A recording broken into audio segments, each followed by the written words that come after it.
everyone, you guys are watching PMPL South Asia Championship 2023. My name is Shadow and alongside me is going to be Fritz and Fritz, MABETEX Esports. They're already writing the chapters of victory sitting in the top spot. Do you think they will retain their spot on day number 3 or 4MV will dethrone them? Oh, it's going to be a close battle. It definitely is going to be a close battle. From what I've heard, 4MV, they did have a good first day, or maybe the second day they were not good. They were not that comfortable on one of these days, and that is the reason they're still sitting on the second position. But yeah, I mean, MABETEX Esports, that is a very well-performing team for now. Now, how do they perform in the next 2 days? Because yes, the first 2 days were flawless, but we've seen teams falling from here. Although for now, the major goal is going to be to come into top 16, and that's about it. I mean, MABETEX, the points that they have right now, it should be enough for their qualification. Oh, definitely. At this point, no team wants to reveal all their strategies. They are holding their A cards for the grand finals where it matters the most, where they want to compete and become the champions of South Asia region. So this could be the reason the Stalwart Esports were also lacking behind. This time they are not looking so very aggressive. They're shying away from the fights. Maybe, do you think they are experimenting things and preparing for the bigger picture? No, could be. Because then again, I'll say this continuously for whatever reason it is. The goal right now is just top 16. That's what you want. And this would be the best possible place to experiment, since there are numerous number of teams which drop exactly in the same spot, and you'll need to experiment around with the number of drops that you have in all the different maps. So yeah, I mean, it is going to be interesting to see how do they perform. Well, definitely. Looking at the roadmap, 12 teams qualified from PMPL South Asia Finals 2023 and 8 teams came from PMPL Pakistan 2023 and they're competing in PMPL South Asia Championship 2023. And one team will move towards the World Invitational stage and one team will come by voting. But like I was saying, in the overall ranking, MABETEX Esports, Fritz, they are sitting on the top and 4MP, they are just 6 points deficit from the top spot. Yeah, there are many names which I previously saw on top of the charts in their regional games. Stalwart Esports, NB Esports, right now they're sitting on 7th, 8th position. So this means that even Stalwart Esports and NB Esports, they did not have a great run in the first 2 days. Hopefully these other three remaining days, yeah, 3 or 2 remaining days, should be a little bit better than the previous games. But the remaining teams, Illuminate, Crew, Quantum Rays, 7th Element, Raw Officials, all these teams are, I'd say, in the danger spot. Yes, top 16 is something you're already in, but teams like Tough 3X, SKYLIGHTZ, if they get a chicken, they'll instantly replace you and you'll be moving positions down. So you need to have a good game. You need to have a chicken for yourself so that you're able to, just get that insurance policy written in your name that yes, you're going to qualify for the top 16 teams. 100%. And talking about SKYLIGHTZ Gaming, let's look at the stats in SA Finals versus this time how they're performing. They were looking much more confident in SA Finals where they got 3 chickenness, if I'm not wrong. So they were looking more aggressive, but this time they are not able to perform. They are in the danger area. Even the knock ratio, the points which they accumulated in the SA Finals were much more. Even the damage, the healings, everywhere SA Finals were looking better for SKYLIGHTZ Gaming as compared to the championship. They'll need to perform. They'll need to perform in the upcoming 2 days. And they are right now sitting on the bottom of the leaderboard too. So that is another thing that they'll need to consider. But yeah, I mean, it's not like that they've been looking not at all confident in fights like these. If you look at this, they've been taking those fights. They've been getting the number of defeats in their own favor. It's just the conversion. It's just the conversion of the early round momentum that they get that they need to keep in the back pocket. Plus, maybe take cleaner fights. Maybe take cleaner 4v4 battles, so that you're easily, able to come back into action, come back into the leaderboard and be able to put some points on the board. Oh, they have to put the points, but otherwise maybe they won't see themselves in the SA Championship finals where it matters the most, where you get a chance to represent your region and move towards the PUBG Mobile World Invitational, and lot is at stakes. Yes, the money is there. At the same time, qualification is at also stake for the players of SKYLIGHTZ Gaming. On the other side, talking about MABETEX Esports, they have been the consistent bunch of lads, especially the way Leo, OP and Valley, they are performing. Valley yesterday, I think through a vehicle run over in a chaotic situation, he was able to get good elimination points for himself. So MABETEX, they are looking very strong. That's just the best possible thing. Presence of mind is what you need, and MABETEX has been showing that. We'll see some frags from their side too. Baron, he was looking very, very accurate. This is what I want Team SKYLIGHTZ to do. These 4v4 fights should be clean. If you look at Team MABETEX, in most of these clips, you'll see all of them 4 players surviving. Yes, some of them might be knocked out, but the majority of the time they're able to secure all the 4 players in the finals. So that's a big W in my books. That's a big victory for me if your team MABETEX right now. And the drop fights have also gone their way. So Aegon XI8 in this particular clip was seen getting completely obliterated by the players of team MABETEX. So there's weapon supremacy is great. Their close range gun battle is very, very good. And MABETEX, that is the reason they're sitting on the top spot right now in the charts. And Kese was able to do a 1v3 against the players of Oh. Magnus Esports in the map of Sanhok. Mhm. That was something to witness. So yes, MABETEX Esports, the rotations are so very perfect. Everything is working for this team. And looking at the schedule today, we are starting things on a very aggressive note. That is Sanhok. Then we Oh. have the Erangel coming in, then Miramar, Erangel and Miramar. So this is a day for double Erangel and double Miramar. It'll be interesting to see how these teams that are not going to play on the map of Sanhok perform, because Group E will have 2 Erangels and 2 Miramars. Now we know that Erangel is a very basic map. Most of these teams have practiced. I mean, even Miramar at this point in time is a very, I'd say, a map which we've already seen. The team should be very, very comfortable to play on. So both these maps will be played twice by Group E, and I'd be excited to see which of the teams is able to make the most out of the situation. But now is the time where we predict. I'd say we change this to predict which team gets eliminated first. But hey, for now it's predicting the chicken dinner team. So what do you think, Shadow? Who's going to take the chicken home in the first game of Sanhok? I don't want to do this. Honestly, I don't want to do this because the minute I predict any team, they I know. bid an early bye-bye from the lobby. So I don't want to jinx any team. So I'm going to ask my producer again. So predict any team for me. Oh, interesting choice over here, Shadow. But this time around, I think I'll go with Team Stalwart Esports. They've been not performing. They did not Yeah. perform in the first 2 days. This is a team which I really, really want to see in the top 2, maybe top 3 teams, because they have the caliber for themselves. They know how well they are. They are as a team. They perform flawlessly in the South Asian region. So now coming to a championship, this should be a step up and not a step down, and they've not been able to perform. So I think this would be their redemption run. This is where we might see them coming out on top. And my producer predicts DRS. So, yes, let's hope DRS get a Okay. chicken dinner for themselves. And Stalwart, they really need it. They need it. Actually, I won't say they need it because they are already qualifying for the finals. It's the finals where every game matters the most. So, yes, at this point, Stalwarts are looking comfortable. On the other side, talking about the Pakistani teams, they are struggling, Fritz. Day one, they were able to get one chicken dinner, and that was against I8. But after that, Mhm. nothing has been showcased from the Pakistan region because the rotations which they are opting every time some team is ready to cut up the rotations of Pakistani teams, so they need to do a little bit of the more homework, especially 3x Esports. I don't know what they are getting out of that rivalry against Albert Esports. And we might just see it again. We have the map of Sanhok to start things off. For me, I'm all in. I mean, I know for the game's ecosystem, these early fights are not that great. But for our viewers' perspective, we love those drop clashes. We love when the battle is 50-50 and the person who gets their hands on a better weapon first is able to win out. Even for sometimes you get that S12K against an M4, and if the battle is close range, the S12K guy wins. So I love to see that initial fight when you don't have any sort of support from your team and it's all down to you and your gun skill. But I mean, yes, if you talk in terms of points, 3x really need to re-strategize on what do they do on this map of Sanhok. Exactly. Stalwart Esports, they've got nothing to lose. They are already comfortably sitting in the top 16.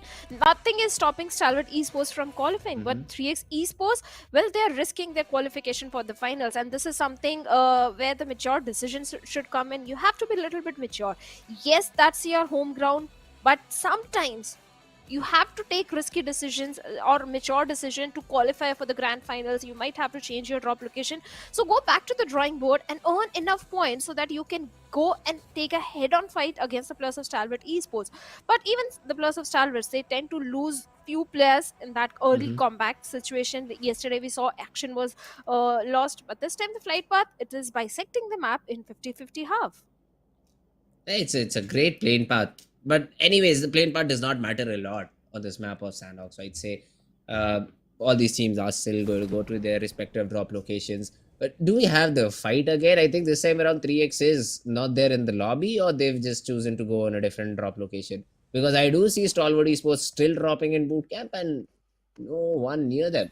So they will have a free loot in their particular area.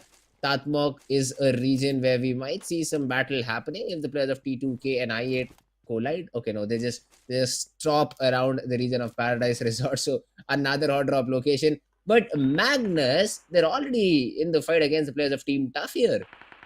Oh yes, TUF, and looks like the players of TUF are not looking so very good because I believe the knock has come onto the players of TUF and even the players of Magnus. Higmas has been taken down and Joker Sir is already charging forward where Faster On was the not fast DBS. enough.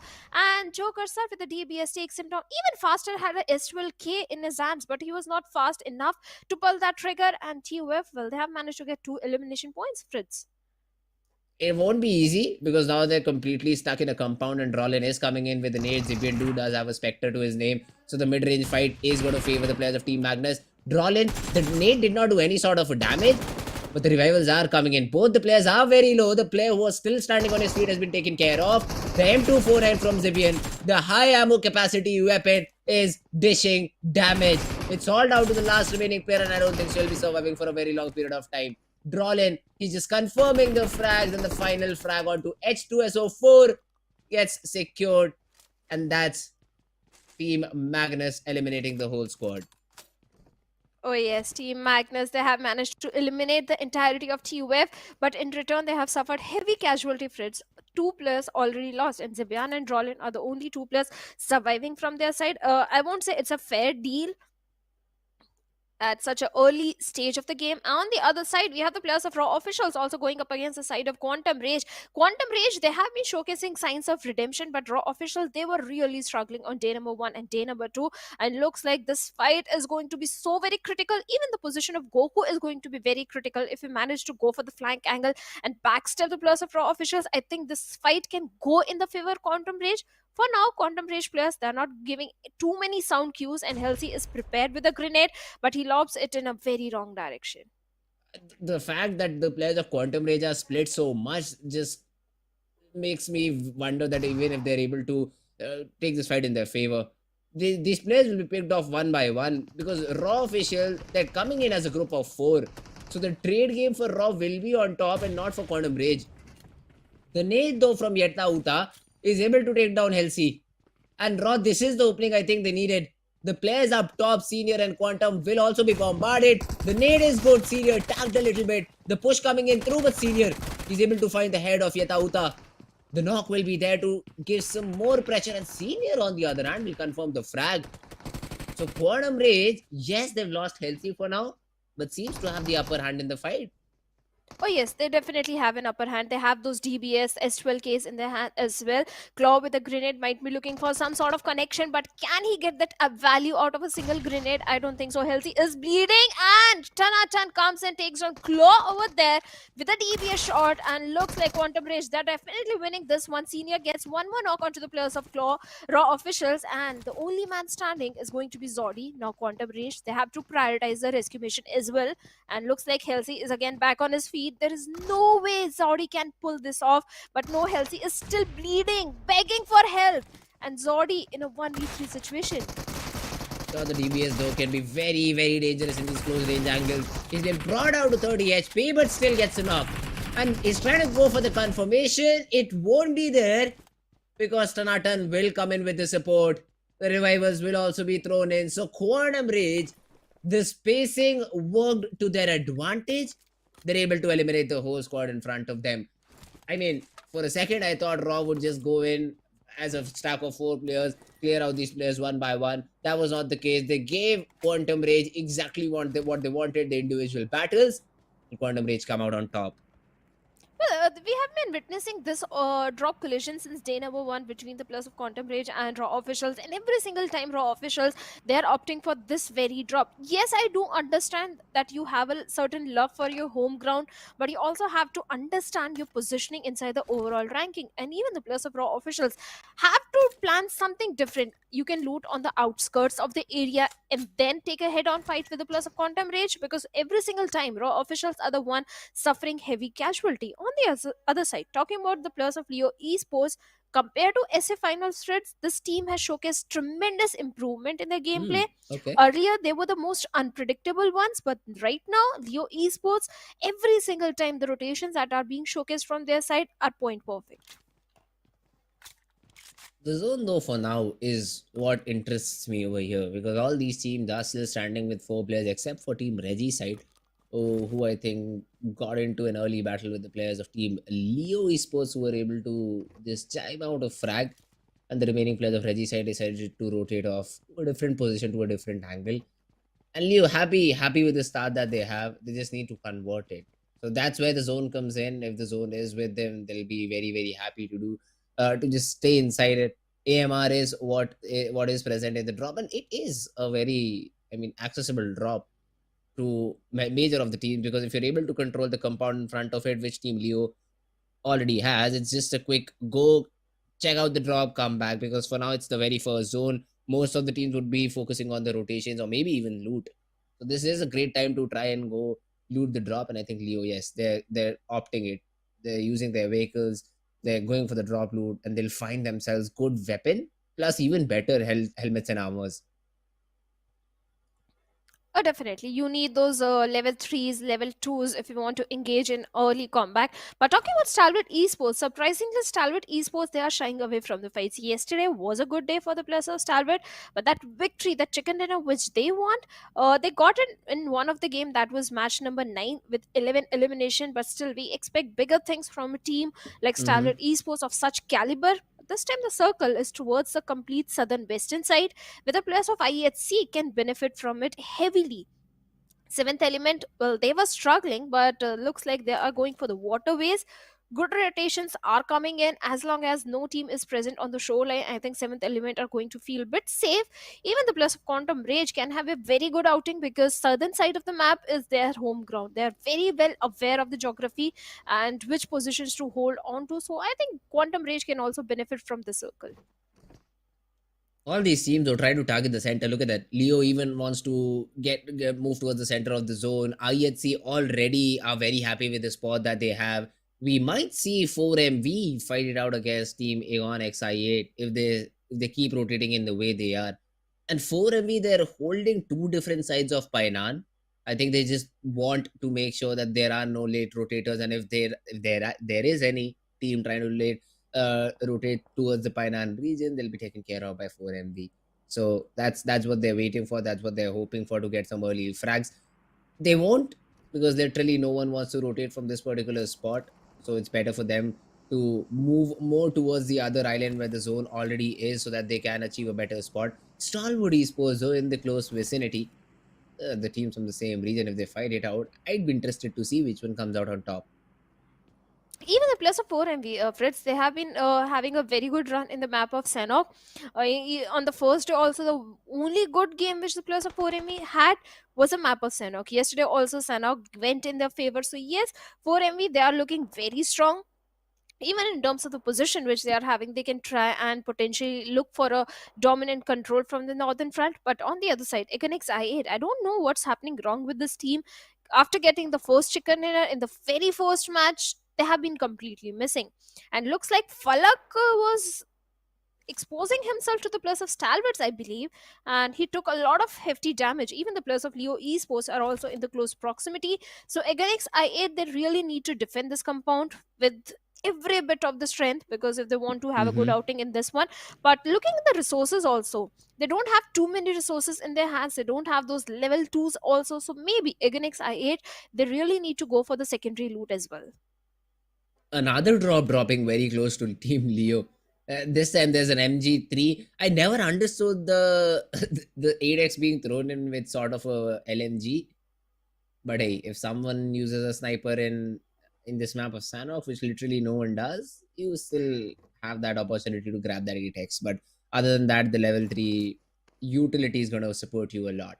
I8, over the other hand, we have Wolfes, who's again making sure no one crosses using the piece of land just north of his north of his position, and the remaining players of Team I8 just scouting the area nearby. So zone number 2, this is where most of the teams come closer and closer to each other. We might see some knocks here and there, but that should be about it. None of the teams really want to capitalize on these knocks until unless we have zone number 4 is what I feel.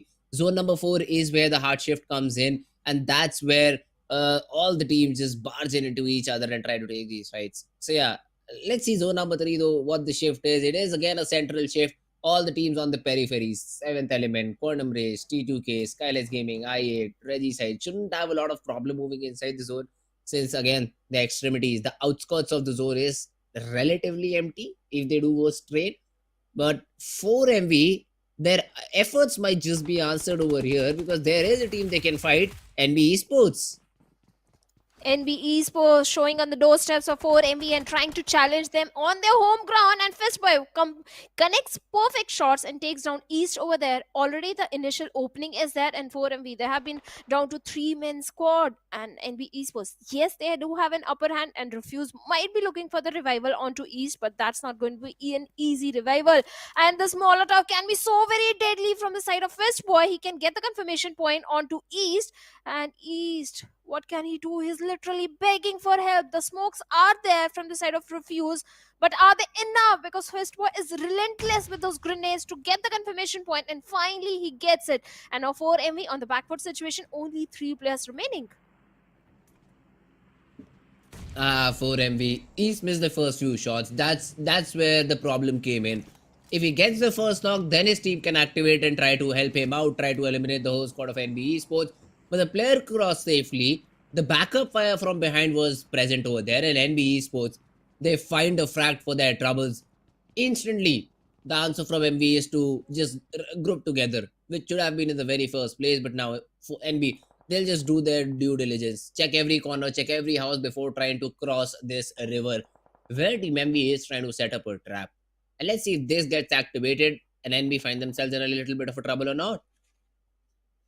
They are in a bit of trouble right now. They don't have the numbers, but at the same time, friends, we have to understand this is the home ground for the players of 4MV. They always like dropping in towards the side of Painan, so they know every nook and corner of the city. So NB Esports, they have to be very cautious because the aggression which 4MV is having is on point. At the same time, they are sitting comfortably on the second spot in the overall ranking as well. So yeah, 4MV, they are a strong team. At the same time, we have seen the aggression from the side of NB Esports in the SA finals, where they were so very close to becoming the champions, but they came on the second spot. So NB Esports, high expectations are also from this team, and taking a head-on fight against 4MV, oh well, they have got good confidence, I have to say. At the same time, we have the plus of Stalwart Esports also in the close proximity, so there is a chance that Stalwarts can also chime in and do a third party if the players of NB Esports are caught out in the open. Let's see though, NB, they're very diligent with the utility that they're throwing. The smokes will be thrown in to just cut any angle of sight that Team 4MV have on them. The crossfire will be made and they'll easily cross into the zone. Plus, even NB Esports, they have been sort of blessed over here because of the play zone. The corner of Painan that is inside the zone will be capitalized by them if they're able to successfully cross the river in between. And 4MV, they'll have a compound or two, but then it'll be easier for Team NB Esports to just completely eliminate the squads because they know they have the upper hand. The remainder of the teams, though, the rotation, it is going to be very, very difficult because look at this. The zone is completely out in the open. You have a few white spots here and there which are compounds, but all of these are just single standing houses. And now when you try to rotate inside of these, you'll be shot upon from multiple different angles, and that is exactly what T2K is facing right now. Suyog gets taken care of. Not just Suyog, the whole squad of T2K just gets taken care of. And we bid adieu to the team in the map of Sanhok. Well, yes, they have been eliminated, all courtesy to the players of Againix I8 as well. Now, Leo Esports and Quantum Race are also locking horns with each other on the southern end. And we have the players of 7th Element. They can also join the fray. And looks like T24 OP already got a knock onto Slipknot. And Tokosaurus is looking for the confirmation point onto Liquid. Leo Esports, they need to do something. The numbers are dwindling down for them. At the same time, they have to prioritize the rotation. They are 120 meters away from the circle. And this is going to be stage 5 circle, friends. The blue zone damage is going to be way too much. So even the players of 7th element, they have to be very cautious, and they don't have enough healings or medkits in their Mm-hmm. hands. As I can see, Tokosaurus is left with only just one medkit. Yes, the vehicles are there, so the rotation should be coming in at any point of time, but we have other teams also on the periphery of the circle that can be a bit challenging for the players of 7th element. On the other side, the team who is in a very good position and the prime position are the players of Stalwart Esports. They have the entire northern control, and this is what I was saying. They can do a third party, and already Stalwart Esports, they have managed to take down one player from the side of NB Esports. Oh, seventh element though. They were waiting for Quantum Rage's senior to get into the zone and then try to take a frag. But as soon as they see the zone is not with them, they respect it and they're already off to their rotation. They'll still stop on top of that hill, still have their crosshairs onto senior. He is firing onto Tokusaurus, but there comes a cover fire from Divine. He gets the shot, gets the frag, and Quantum Rage, they're down to just one player. Ton. It usually means that he's in a very good spot or he is very well, but that does not seem to be the case right now. He is all alone, battling with the blue, trying to get inside with a lot of teams around him. It'll be a disaster for him if he wants to get inside the zone. For now, though, Team Leo, they will be pushed upon by the players of 7th element, and Divine making an ambitious run down the hill, not to be spotted by any of the Leo players. So for now, they'll survive. The nades are being thrown in though. Tabby with a good nade. Sussex tagged quite a bit. The counter utility, where is it? Team Leo. Just a single nade from Sussex. That was about it. On some other part of the map, NB Esports has been eliminated. 7th element, they want to take this fight. Tokusaurus, a good nade. Won't do a lot of damage because there was just ledge through which Sussex was able to survive. Now the shotgun in close range. Even T24 had one. Tabby finishes off Haitami. And 7th element, they're able to eliminate the squad right in front of them. Although they get spammed a little bit through IHC from far away, the revival shouldn't be a problem. And with 4 defeats, 7th element, they'll have another minute to get inside the zone, which is very nearby. But even Regicide has an angle on them.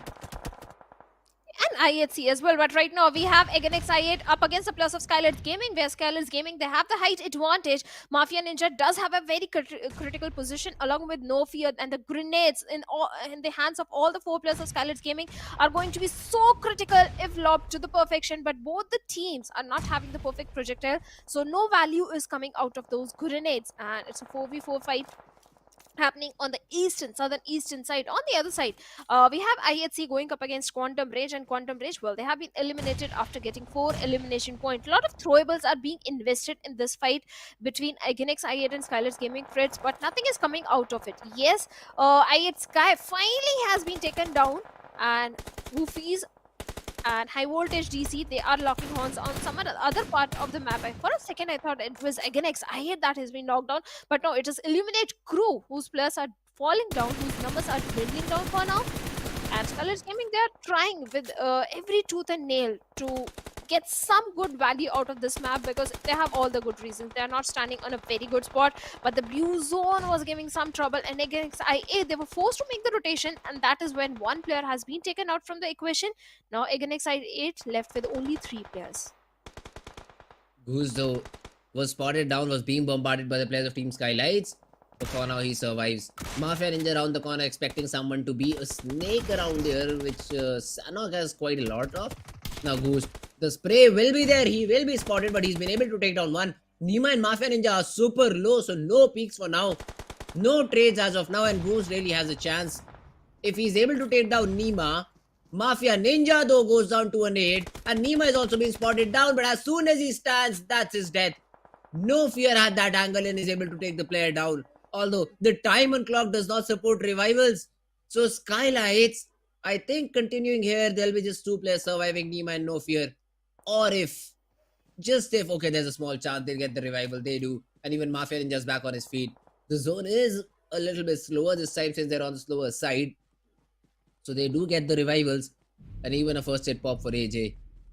But no more healings for SKYLIGHTZ Gaming.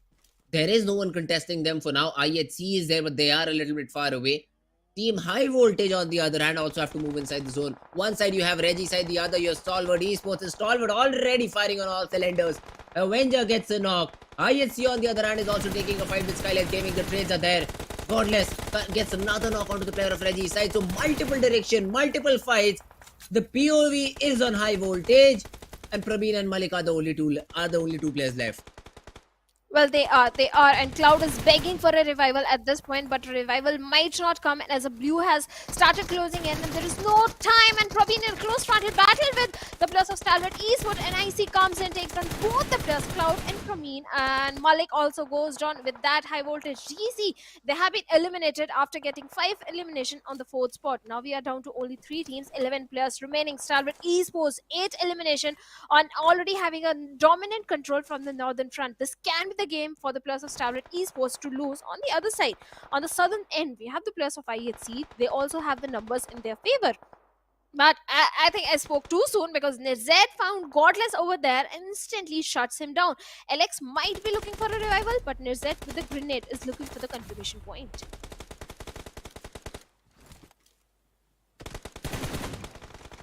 And we have the players of SKYLIGHTZ Gaming also coming in and joining the fray, but Stalwart Esports, they're not stopping. They're finding trades here and there on the players of SKYLIGHTZ Gaming as well. And SKYLIGHTZ, well, they have been eliminated. This is the only good game in 3 days coming from the side of SKYLIGHTZ Gaming, but Stalwart, there is no stopping them. They are running death and destruction everywhere with only 2 teams remaining and fighting for the winner chicken dinner with the numbers advantage in the favor of IHC. Nirzad needs to pop a first aid here. Oh, he does not, and Godless has been able to spot him down. That's another knock. Stalwart down to just 2. Demu's running all around, but he does not have HP to do so. 1 bullet to him, and he'll be taken down, but he had the natural ridge cover, it seems like. Oh, Stalwart Esports, they're in a bit of a trouble. 18 seconds for the next zone to close to. Now, Tobbs, he has that flank angle. One of the players gets taken down. He strikes and gets the second one too. So it converts into a 2v2 battle. Alex and Godless, let's see what they can do. The first aid trying to be popped. Tobbs gets the first aid down with the shotgun range supreme. IHC. For a second, I thought Stalwart had an option, had an answer back, but they just do not. The reset was not there, and IHC grabbed that WWCD. So close. Stalwart Esports, they were so very close to getting like winner chicken for themselves, but IHC, they reigned supreme, and with those 21 points in the overall ranking, they are sitting on the 8th spot right now.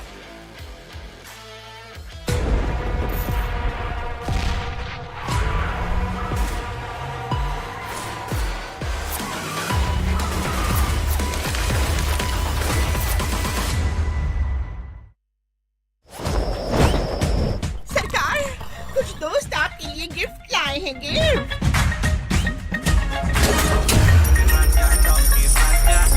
अरे वाह! आजाद नगरी donkey Raja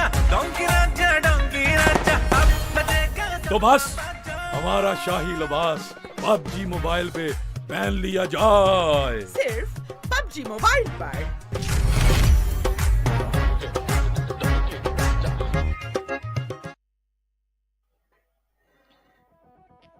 Well, what an interesting game, and completely unexpected. Everyone thought that Stalwart Esports, this is their game to lose. They were looking for the dominant control from Northern Front since a very long time. But I think they were engaging in too many fights. The moment they got engaged in with the plus of SKYLIGHTZ Gaming, that is where IHC capitalized. What do you have to say about the final fight of Ritz?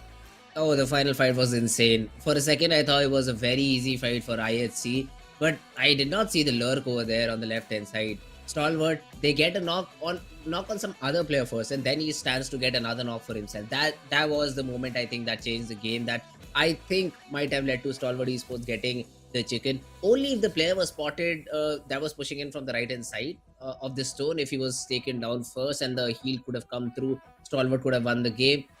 That did not happen, and the reset time was not given by IHC in that fight to the players of Stalwart Esports, and that's where they fell. Yes, Stalwart, they were engaging into too many fights, but the problem started when they lost the player, when it was a 3v4, and then one of the players was isolated from the team. So these are some things that you essentially, while you're in game, you cannot control. These are some things that you can just come back and see, okay, yeah, these are the mistakes that happened. We'll make sure that these do not happen in the future. I was so close to my first correct prediction, but IHC stole it away from me. Well, certainly, IHC, they reigned supreme in the final fight. They were showing the patience. They were also showing good synergy. The moment one of the player was taken down from the lobby, they were quick on the revivals. And Stalwart, they were engaged with the plus of SKYLIGHTZ. On the other side, the standard player from the side of IHC is going to be Zeol with 4 eliminations of his own and 540 damage that he was dishing out. 2 assists, 5 knocks. Perfect gameplay coming in from the side of IHC.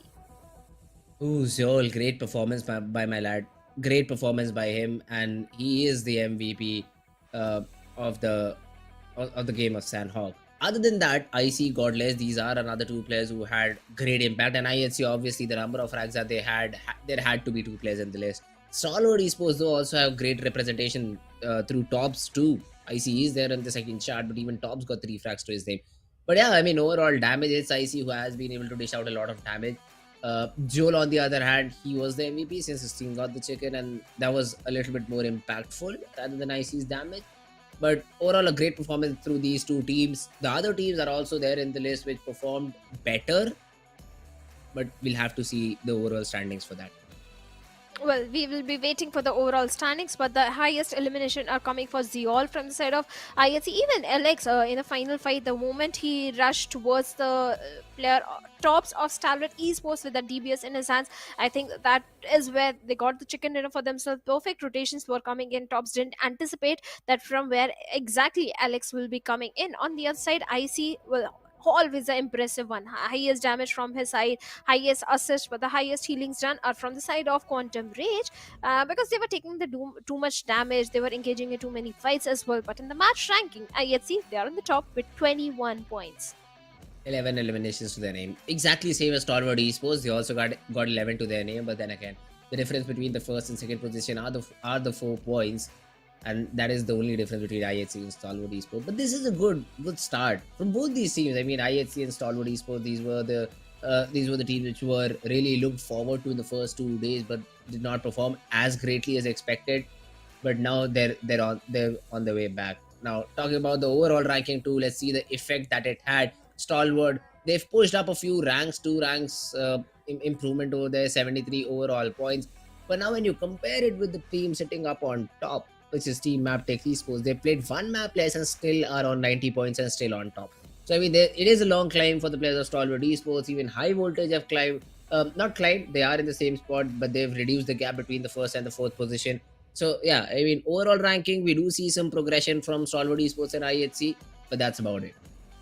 And even the players of NB Esports, they were looking very promising up until Stalwart Esports took down one of the players from the side, and that is when 4MV they also striked in, and NB Esports they couldn't stand tall for a very long time. SKYLIGHTZ Gaming, this was the only good game that I have seen from their side in all these 3 days. I hope they carry forward the same momentum, because just by getting one good game, they have managed to propel themselves by 4 positions. Now they're sitting in the safe spot, that is 15th with 29 points, but they still need too many points in their favor, especially the placement points, and so do the players of Magnus Esports. Just getting 4 placement points is something I don't anticipate or expect from the side of Magnus Esports. But looking at the schedule, this time we have Erangel, where Group D will be sitting out. That means the players of SKYLIGHTZ Gaming, Train to Kill, Regicide, and Magnus Esports, they will be sitting out on this one. Oh, all right. Interesting groups over here, but I'm excited to see MABETEX now. Haven't seen one of their games. Sanhok, they were setting it out. Seems like they were in Group E, but now they'll be playing the map of Erangel. So let's see how much of a lead they can make on this first map if they're able to start off with from where they left with the chicken, or maybe better. But yeah, Erangel, it is going to be an interesting game. Do we have any sort of drop clashes over here, Shadow? Do we see some teams trying to drop in and take early fights? Yeah, we do have, but this time we won't be witnessing, because in Yasnia, SKYLIGHTZ okay. Gaming and Quantum Rage, they both like to drop in. Sometimes Quantum Rage or SKYLIGHTZ Gaming, either of them change their drop location, but this time SKYLIGHTZ, they are sitting out. So I don't think we are going to see any drop collision happening in Erangel, thankfully, because I hate those drop collisions at such crucial stage, especially between the 2 teams who are on the verge of disqualification, or not disqualification, who are on the verge of not qualifying for the finals, and SKYLIGHTZ Gaming was definitely one of those teams. So this time they can sit comfortably, and Quantum Rage, they can enjoy the city of Yasnia. Hey, I mean, the way SKYLIGHTZ played their first game, they got good number of frags too. Yeah. So they should be feeling a bit confident. And I won't blame them if they go aggressive on this map of Erangel and they say, like, yeah, we have got early few frags in the previous game. We're not able to essentially convert it. But that's not what we want. We don't want to chicken every game. We just need to be consistent enough to get through to top 16. That's the objective here. And to achieve it, if you go aggressive, I'm completely fine with that. But now is the time for prediction once again, Shadow. DRS the last time around, yeah, I mean, we did not even see them play, I think. But Yeah. now in the map of Erangel, we do have that team. So do you stick with your current prediction? No, I'll change it to NB Esports. My producer is Oh, okay. predicting a team that is sitting out, so I'll do my job and I'll predict NB Esports. Oh, okay, all right. NB Esports is your choice. I'll go with I'd say Team DRS only. Oh no, maybe SKYLIGHTZ Gaming. I'll go with They're Team sitting SKYLIGHTZ Gaming. SKYLIGHTZ, they're sitting it out. Yeah, they are sitting out this one. Oh, all right. Then DRS. Back to DRS. How they play? Hopefully they play. Yeah. Oh, all right. So this I'll go with Team DRS Gaming this time around. I just want to be brave with my predictions. Hopefully I get it correct. But there is a very big chance either 4MV or Stalwart might come out. A very defaulty game. I've seen the region of South Asia play. They're very, very comfortable. So I wouldn't be surprised if that happens. But for my prediction, it will be DRS Gaming. Definitely, the DRS, they can go for the winner chicken dinner because on day number 1 they were the most consistent one along with MABETEX Esports, and I think DRS, they were sitting on the first or second spot if I'm not wrong. At least they Okay. were in the top 5 somewhere on day number 1 as well. Mhm. And DRS is one of the more strategic team. At the same time, they're bringing the aggression. They play with the circle. They do see a team in the close proximity, but the moment the circle shifts, they prioritize the rotation and they move inside the circle. That is something that always works for the players of DRS, because in the final circle they have all the 4 players alive and they have a good position inside the circle. That is when they start picking the fights. That is a good strategy coming from the side of DRS. On the other side, talking about the other teams like Stalwart Esports and 4MV, especially 4MV, well, they're Mhm. always looking for the aggression. They're always looking for the elimination points. They don't rely on the placement points, and sometimes they're sitting Uh-huh. on the top with so many elimination points. I'm like, do they even need the placement points? Do they even need the chicken dinner for themselves? So, Oh, yeah. I mean that's correct. That's correct in terms of elimination. Even when we saw the overall standing, there was wondering how all the teams from the region of Pakistan are able to get so many eliminations. The only thing they want is a little bit of a consistency. That's Yeah. that's the only thing that they want, because all these teams were nearing 30 frags. And that is a good number of frags to find in what, 8 or 9 games. That is decent. I mean, you're almost averaging around 3 frags every game. But the only thing you need right now is position points, a little bit of consistency, and you'll be up on the charts. So I'd definitely like to see them perform a little bit better. You get a squad elimination early on, then you just play for the position points. That is what I'd like to see as an approach for the players of team representing the region of Pakistan. But other than that, DRS is the team I'm looking for. And what I love to hear is a team getting all the 4 players inside the final zone. That's what I love to see. And if DRS can do that, maybe they do have a high chance of getting that WWCD in the game of Erangel. But they certainly can. DRS, I have no doubt in their capability. They've already having the experience, the global experience for themselves. On the other side, speaking of Pakistan region, I think the major problem for Pakistani teams right now are the rotations. Because when they start engaging in a fight, first they don't know when to back off from a fight, because they're always looking for the aggression. Even if Blue is coming in, yesterday also we saw the players of 3x Esports and Magnus Esports. They were engaging in a fight and Blue was catching up to both these teams, and they didn't prioritize the circle. In the end, both the teams were doomed. They were taken out pretty early in the game. So yes, they have to make the mature decision which path of the rotation to focus on, have a little bit of the read on the opponent as well, and do have an understanding that when you have to back off from the fight, back off and engage in the fight later on in the next circle, so that you have good placement points and you have better chance of survival rather than fighting in the blue. But speaking of the circle as well, Fritz, what kind of a circle you want to see in this Erangel? All the way to Spawn Island. until unless it happens, I'll just keep saying that. I just want a Spawn Island circle.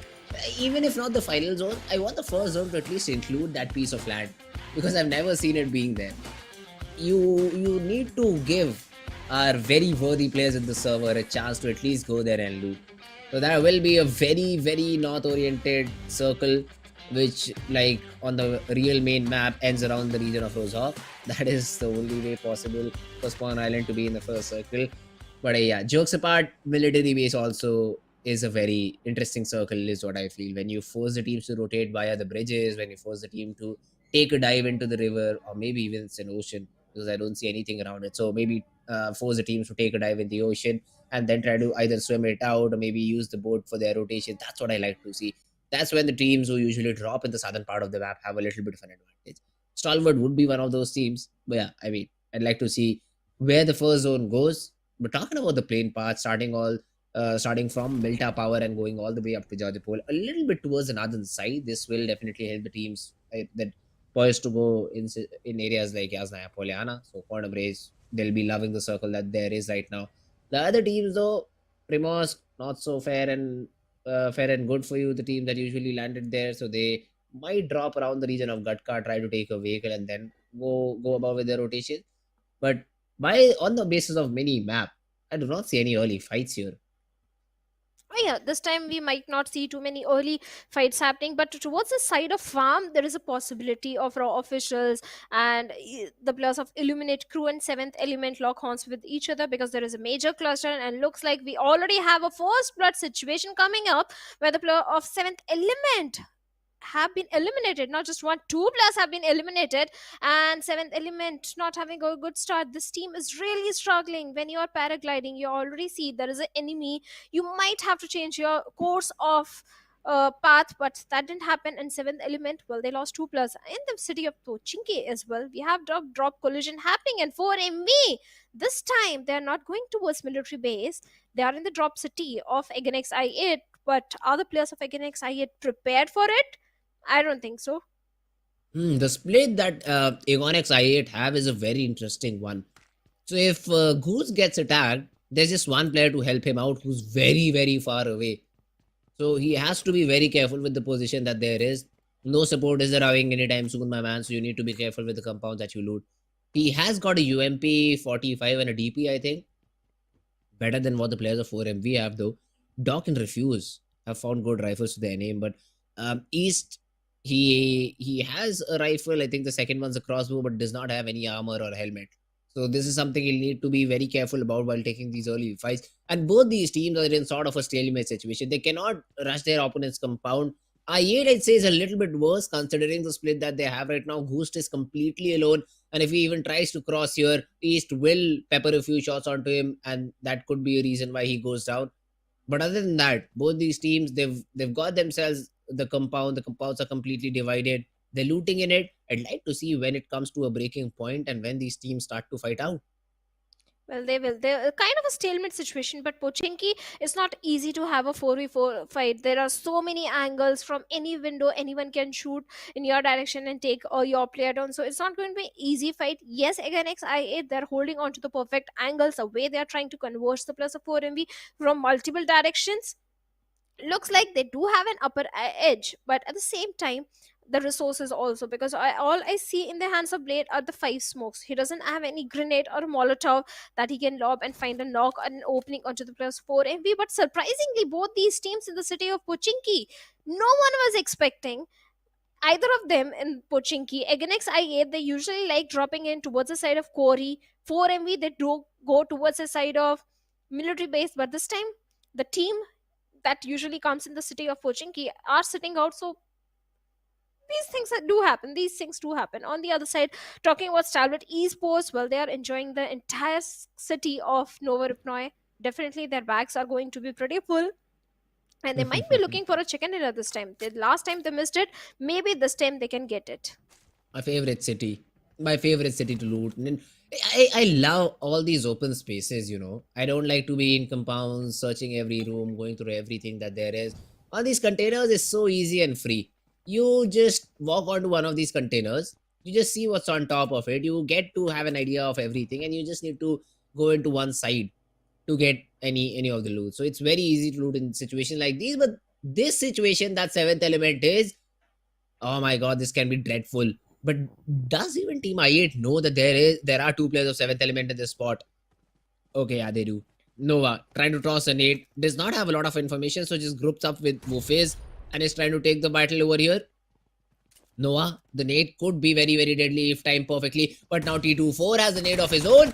It knocks out Noah. And the jiggle fire from T24 is just supreme. He's able to get a couple of knocks. And there's no support. Viper and Sky are on their other missions. Until and unless they come here and trade out T24, I8 might lose 2 players in the process. They can, but Sky comes in at the perfect time and T24 OP has been taken down, leaving Divine all by himself. Now it's a 1v2 situation. The grenade, Divine is definitely looking for some opening. At the same time, Sky has his own mind of lobbing those grenades, but Viper exposed himself. Goofies, who was revived, has been taken down again, but Sky comes in and saves the day by taking down both the players of 7th Element. And 7th Element becomes the first team to be eliminated from the lobby. Eliminate Crew, well, all thanks to Sky, the way he was able to clutch, the way he was able to take down both the players without suffering any casualty. Eliminate Crew, they have managed to get 2 defeat points in their favor, but my heart goes out for the players of 7th Element. 2 players were taken out by Raw officials the minute they landed on the ground, and remaining 2 players were taken down by the players of Eliminate Crew. Not a start they were hoping for. Not at all. And this is something you don't like to see in the early stages. I'm not happy with 7th Element though, because they were able to get 2 knocks onto I8 and they did not go for the confirmations and they went for the fight instead. They wanted to get maybe a whole squad wipe. But Sky just dropped out of the vehicle, dropped the player of Team 7th Element. That was the fight done right then and there. Because then the revivals were coming in. You had the numbers advantage, a great numbers advantage, and exactly know where opponent is located. No surprise element, no surprise factor, and that is a fight you easily win. Highvoltage, on the other hand, though, they still continue with the split that they had when I saw them in the region of their in the games of their region. The school split, they're still sticking with that. No problem whatsoever. Praveen in the vehicle, Malik has a Dacia of his own. So all these players of Team Highvoltage set up, ready. They'll be waiting for the very first fight that comes their way. Speaking of Highvoltage, this team has impressed me the most. The way they were playing on the very first day, they managed to get a chicken dinner in the 3rd game. Later on, day number 2, also Highvoltage, they were looking very strong. But from one fight, we moved towards another fight between Leo Esports and Aganex I8. Aganex I8 looked like they already rotated from the city of Pochinki, and now they escaped from 4MV, but they moved in the direction of Leo Esports, and Leo Esports, well, they managed to take down 1 player from their side, not just 1, 2 players. And now Aganex I8 left with only 2 players. This time Aganex I8, they're struggling with those rotations. This is what I was talking about, that all the Pakistani teams need to have a read onto the opponents. But 4MV, what is happening? 2 players already down, and Raw officials are literally tearing them apart. 2 players down and refused in a close frontal battle, but yet Uta with a grenade in his hands, can he take him down? And yes, the final player also goes down. The perfect angle, the perfect crossfires that were held by the plus of Raw officials. What a comeback they are creating. 6 defeat points already in their favor, but they lost onto Zordi. So that's a big loss. You want all the 4 players surviving at least till maybe the 4th or the 5th zone, so you're able to take fights. But in terms of fights, I'd say Raw, they've done one better because they've eliminated 4MV. They got the first 2 frags onto 7th Element too. So 6 frags, that's great. That's great from you, but now just focus on the survival. Just focus on survival, get some more points on the board, maybe 4 or 5, and you'll have a good average. Meanwhile, 52 Esports as well, a frag onto Goku of Team Quantum Rage. Another team also battling it out. There's an MK14 in the drop, complete level 3 kit 2 with it. So the team that has dropped around Georgia Pole, if they do come and loot this airdrop out, it'll be a good thing for them. I still can't get over how the players of 4MV got eliminated. Okay. Both these teams were in the city of Pochinki, Aganex I8 and 4MV. Instead of locking horns with each other, they both try and back off from that fight. And 4MV, they walk towards the side of Raw officials, from the position of Raw officials, and thinking that maybe the players of 4MV are trying to go towards the side of military bus. But wait a minute, we have IHC and Leo Esports going up against each other, where Demo finds Slipknot. Instant confirmation also coming in. The numbers advantage is with the players of IHC, and Demo in a close frontal battle with Liquid over there. Can Liquid take him down? But the answer is no. But perfect grenade came from the side of Godless, and Liquid goes down. Now Demo, he's in a lot of pressure situation right now, and he takes down Sus over there. IHC, they have an upper hand. Haidami, the only man standing, can't do anything. 2 players players coming from two different directions. Deals with one, but the second one will take him down. And with that, Leo Esports, they have been eliminated on the 14th spot. What is happening, Fritz? All the top performing teams are getting early elimination this time. Hey, this is again another one of those days where nothing is working for you. 4MV were caught out in the open. Leo tried to push onto a team which was already holding a compound, and both these fights just went one way. There was no counter knock present for the players of Leo. 4MV even, they just got one for their troubles. That was about it. They got a frag for their name and they got eliminated. So yeah, these teams, they've not been performing. They need to step up very, very soon. Otherwise, we might just not see them in the playoffs. NB Esports, though, they are also in a good zone situation. I'd say 11 more seconds and we'll see third zone. And once again, Erangel as a map, you really don't see a lot of battles until we reach the fourth zone.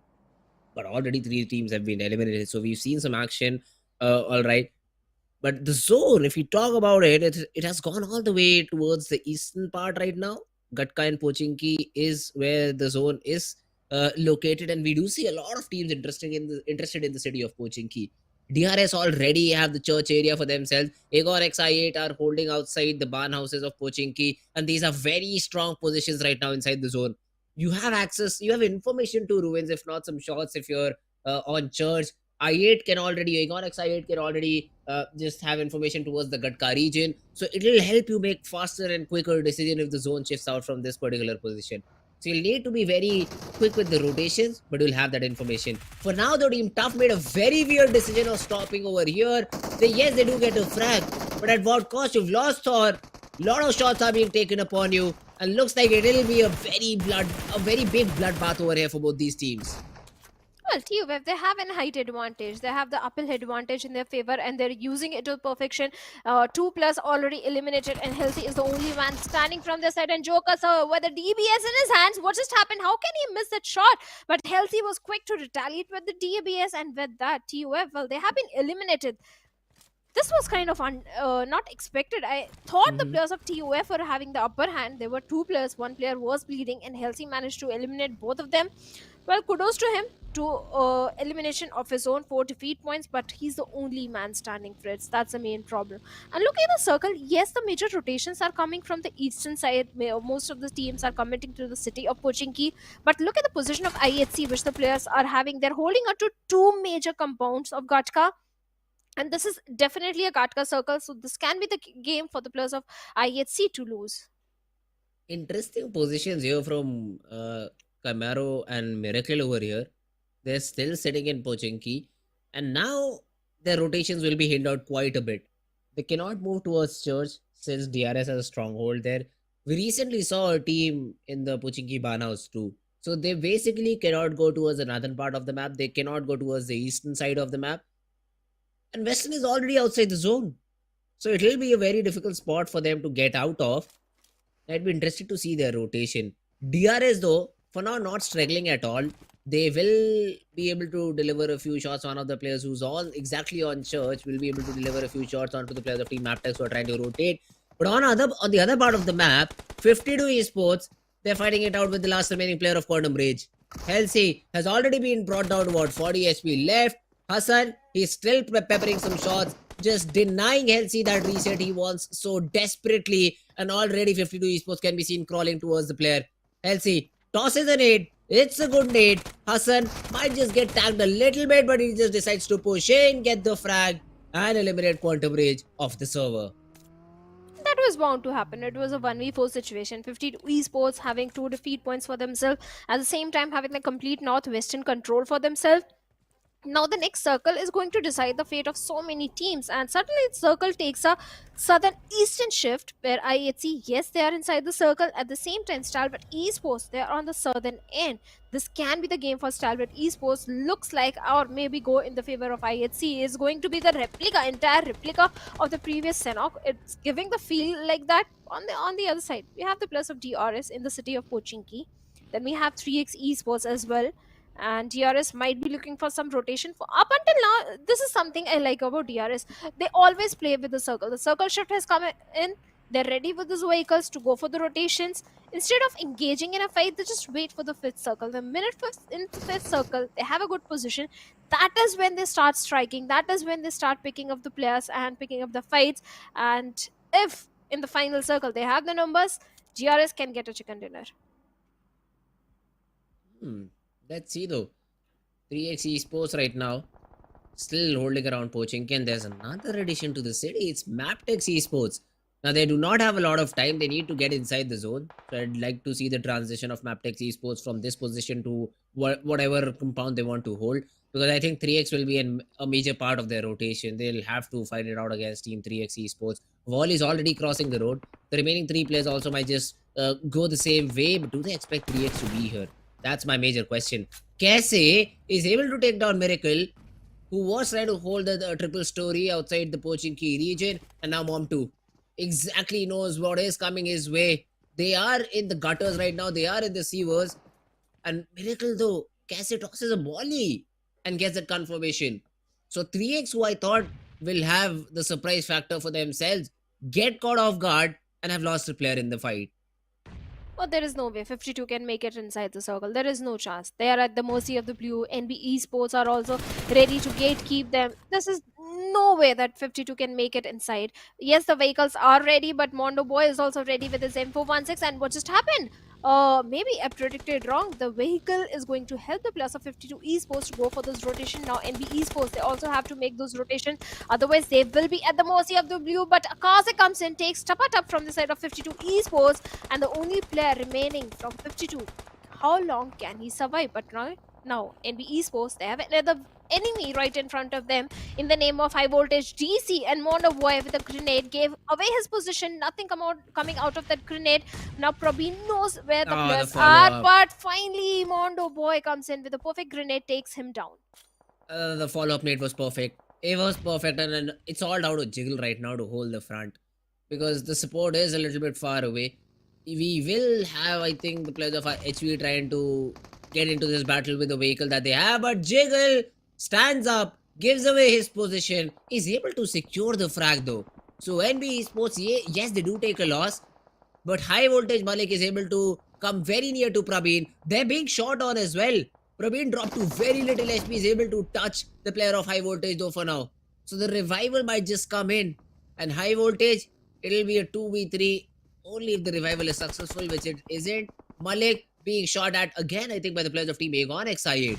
That is the only team which can pepper through shots, and the shots will connect. The player gets completely taken care of.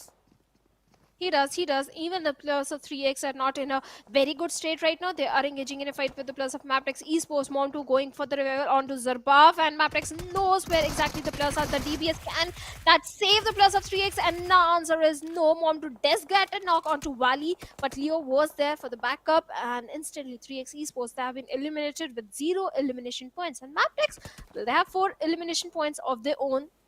They're looking good. The synergy between the players of MABETEX Esports is so very impressive. Every single time they're ready for those cover fires. They're always engaging in a fight when there is a player to provide the necessary backup as well. On the other side, against I8, well, they were left with only 2 players, and DRS is showing on the doorstep. Gyante with a vehicle killer. Whitey is there. Falak is ready with a grenade. Can he do something? Can he bring down the numbers? And the answer is no. On the other side, Killer Whitey. Well, Falak, perfect grenade on the face of Killer Whitey. Takes him down, but Gyante comes in and takes Falak down in this situation. The raids are here. The raids are being thrown in, but it all comes down to Goose now. The nade, another good nade, but it, I think, just bounced off, or is it still inside the compound? It just may be in. Mafia Ninja taken care of. The support from Gyante is not there. He whiffs all of his shots. Has an M16, but is not a good weapon in close range battle. Goose just securing all the frags he can. Spots the last player down. Turns his head towards the wall and is able to escape for now. He'll try to get that reset. Gyante trying to push him, but the first hit is already in. A cat and mouse chase now commencing. DRS, they've lost a player. And this last Ghost is just making the players of DRS sweat. He has a S12K, gets another knock, confirms it too. DRS, they're losing player 1 by 1. Ghost will be taken care of by Rules OG, but I think he's done enough damage because DRS are just left with 2 players now. Valiant effort from the side of Ghost, I have to say. Yes, the Molotov was there that lured him out of his cover. He had to come out from the panic room, and that is where DRS capitalized, but they lost 2 plus. That was not expected from the side of DRS, but now they have a good compound to the name on the northern front. In the epicenter, we can see the players of Illuminate crew, but Stalwarts, well, they have a good position, and they're being silent for now, not giving too many positions away of their players. At the same time, we have the players of Raw Officials. Surprisingly, this time Raw Officials, they are performing really good. They have good elimination numbers as well in their favor, so this can be the game where they can propel themselves a bit higher in the standings and come in top 16. Hmm. Let's see though, even a good game for Stalwart Esports. Into the final few zones, all the players are still surviving, plus they do have 3 frags to their name. Or did I say it a little bit too early because Action just went into one of their opponents and somehow survived. But I do not. They've lost a player. It's all down to Viper, Noah, and Wolfes. Stalwart, they're controlling a good part of the map. It's all towards the western side of Pochinki, it feels like. And Stalwart are already inside the zone. IHC Demo, he has creeped up behind the players of I8. And do they even know? It does not matter now because Raw Official, they came in for a third party and have taken care of him. They have. It's we have 6 teams remaining and 18 players remaining. 6 teams and 18 players remaining. I'm sorry. Stalwart Esports, yes, they do have the complete southern control. At the same time, IHC, well, Raw Officials, they are trying to get a better position, and Raw Officials looks like the numbers are already down. Claw has been taken down, and Kancha. The smokes are there. He might be looking for some revival onto his fallen comrade, and Action is ready with his Info 16 to strike. The moment Kancha exposes himself, gives a little bit of the glimpse to Action over there, and through the smoke, he's trying to dish some damage towards the side of Raw Officials. And this grenade can be so very deadly that can stop the revival process. And Action is It does. relentless. And finally, Claw has been knocked down. And Raw Officials, how they are going to survive now? How many nades does this guy has? There's another one. What, 7 or 8 nades? Action just tossed in each and every one of it. Oh, it has to give him a frag, right? It did previously, but the next 3 or 4 nades did not give him anything. My god, how much utility do they expend on just a single player? Raw, they're able to get remaining players back up, but Gyante was surviving all alone. Did get the jump onto Fizzboy, but he just turns and shows the power of shotguns. That's exactly why this weapon is so famous, the DBS. And now when I look at the other players of Team Stalwart Esports, they again have 7-8 nades. How do they get so much utility plus so much ammo in their backpack? I do not understand. Yeah, Action is still having 7 grenades in his hands after Exactly. bombarding the players of Raw Officials. And now Stalwart Esports, this is somewhere as Stalwart Esports might overcome it because they are already engaging in fight with the players of Raw Officials. And look at the position of IC. He's slowly coming in close proximity to the players of I8. Well, on the other side, Illuminate Crew and IHC and NB Esports, they are forming a triangle situation where there is a chance of a third party happening. And Zeol finally finds Kancha of Raw Officials. Raw Officials, I'm feeling so very bad for them because they anticipate a good game from them. And Even that's Zeol, not he a shotgun. takes on Viper over there. Viper, you expose yourself. You were out there in the open. And Zeol capitalized on that situation. 4 teams remaining and IHC 7 defeat points. Looks like it's again IHC versus Stalwart competition. Man, how does a shotgun shoot so far? It should not. But it just did. And Joel, whoa, what, look at that. I get it, it's just 1 HP, but how a shotgun can be so accurate at such a long range? Joel is trying to bail them out. Once again, there's 12k range. Supreme and Demo. He was watching a demo to how to support his teammates. As soon as the demo gets finished out, his team did too. He's all alone. He's all alone. He cannot go for the revivals because I8 already have that upper hand. IHC get third partied by I8 crew. I mean, frags are flowing left and right, but Stalwart Esports find themselves in a great spot here. 4 players still surviving, and Tops has a Groza. This is a close range weapon, alright. Demo spotted. Nirzet taking some shots, followed up by a nade, and that's his demise. Nova is still surviving, not for long though. As soon as I say that, Icy spams the grass, is able to find the frag onto Nova. Wolfes, what can he do? Gets one knock, but then gets traded out. And Stalwart Esports, They started exactly where they left from the previous game and are able to gobble up the winner chicken dinner. Oh yes, the flank that came from the side of IC, he was already guarding that flank angle since a very long time. Perfect timing, he took down the one player from the side of Illuminate Crew. The remaining players were taken down by the remaining 3 players of Stalwart Esports. A perfect chicken dinner coming in from Stalwarts, and now in the overall ranking, they are sitting on the second spot.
Well, welcome back, guys. You guys are watching PMPL South Asia Championship 2023, and the fight for the top spot is getting so very intense. With 4MV getting an early elimination, Stalwart Esports, they have propelled themselves with a chicken dinner on the second position. On the other side, Raw Officials, well, this was a good comeback from their side as well. This was a game of comeback spirits, I believe.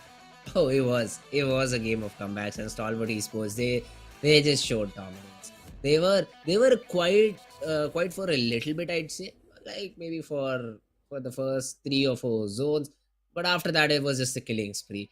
Plus, I'd like to just see their loadout. How do they prepare that loadout? They had 8 nades, a single player, then Action had 7 more nades.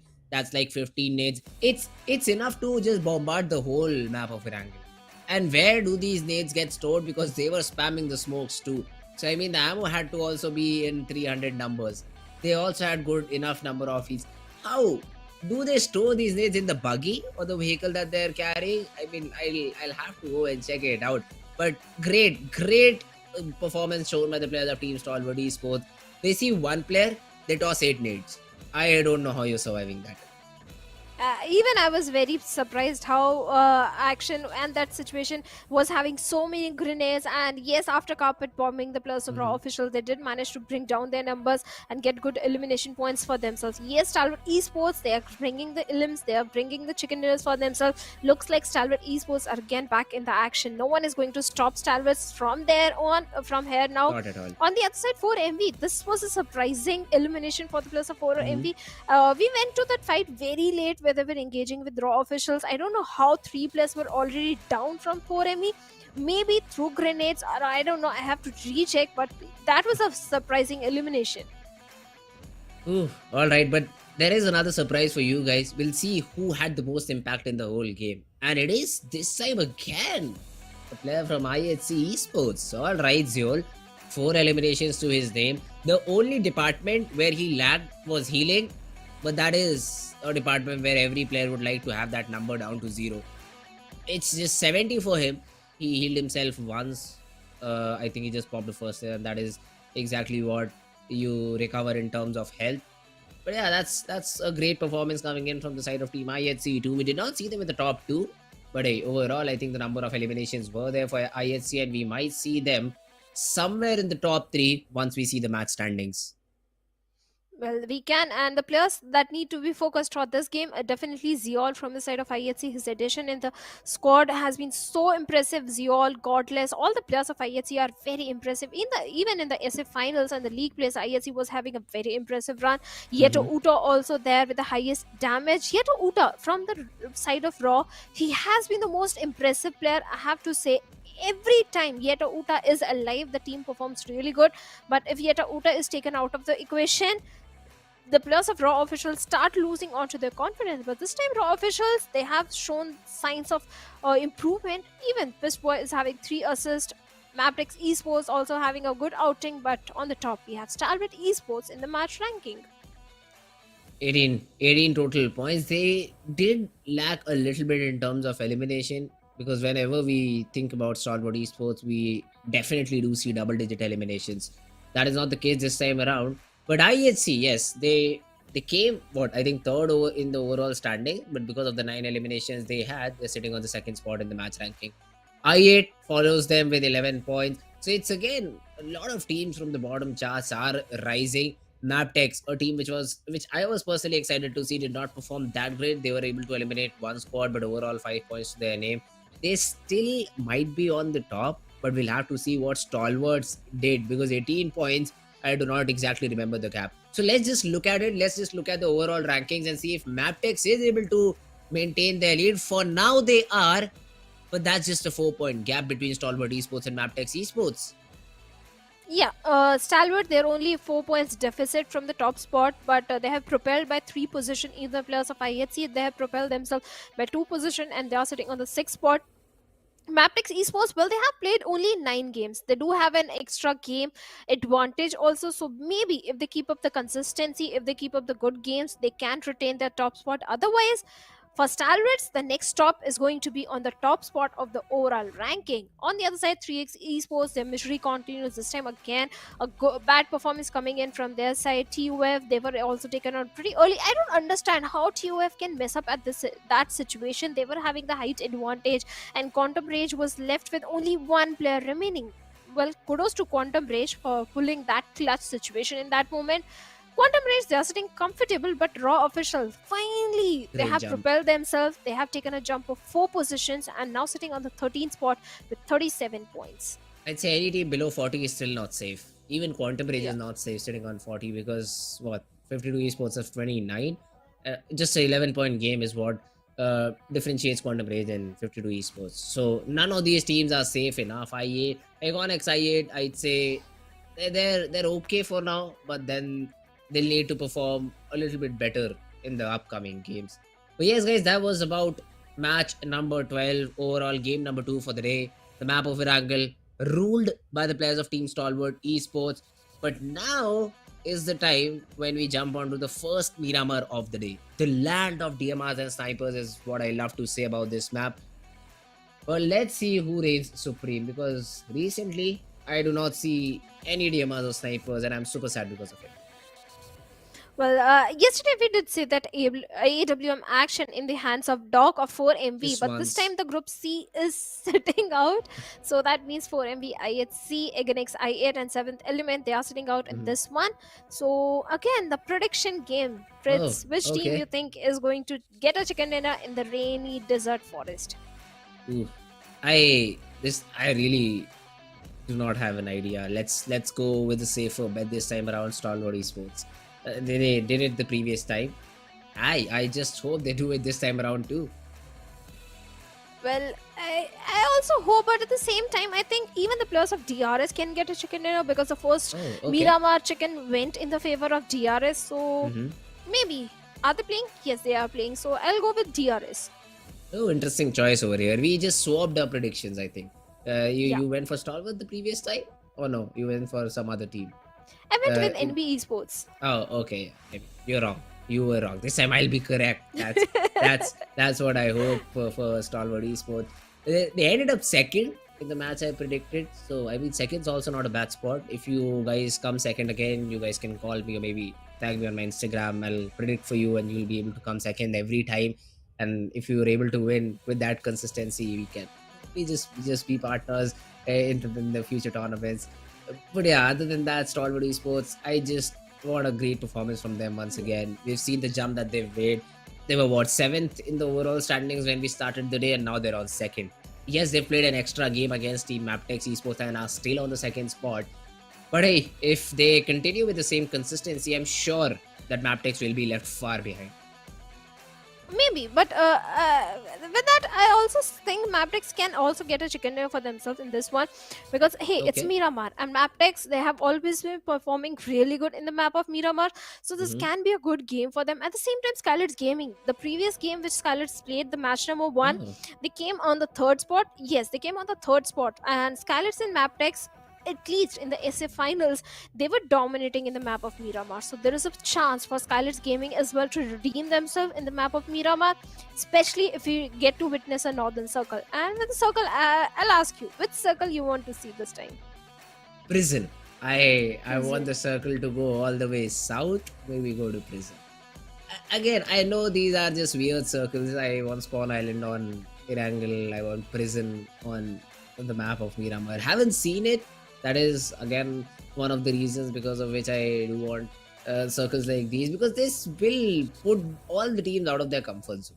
That's my only wish. I don't want these teams playing on equal grounds. I just want an advantage completely to a team that is dropping towards the southern part of the map and the rest of the teams trailing behind. Again, not going to be a possible thing.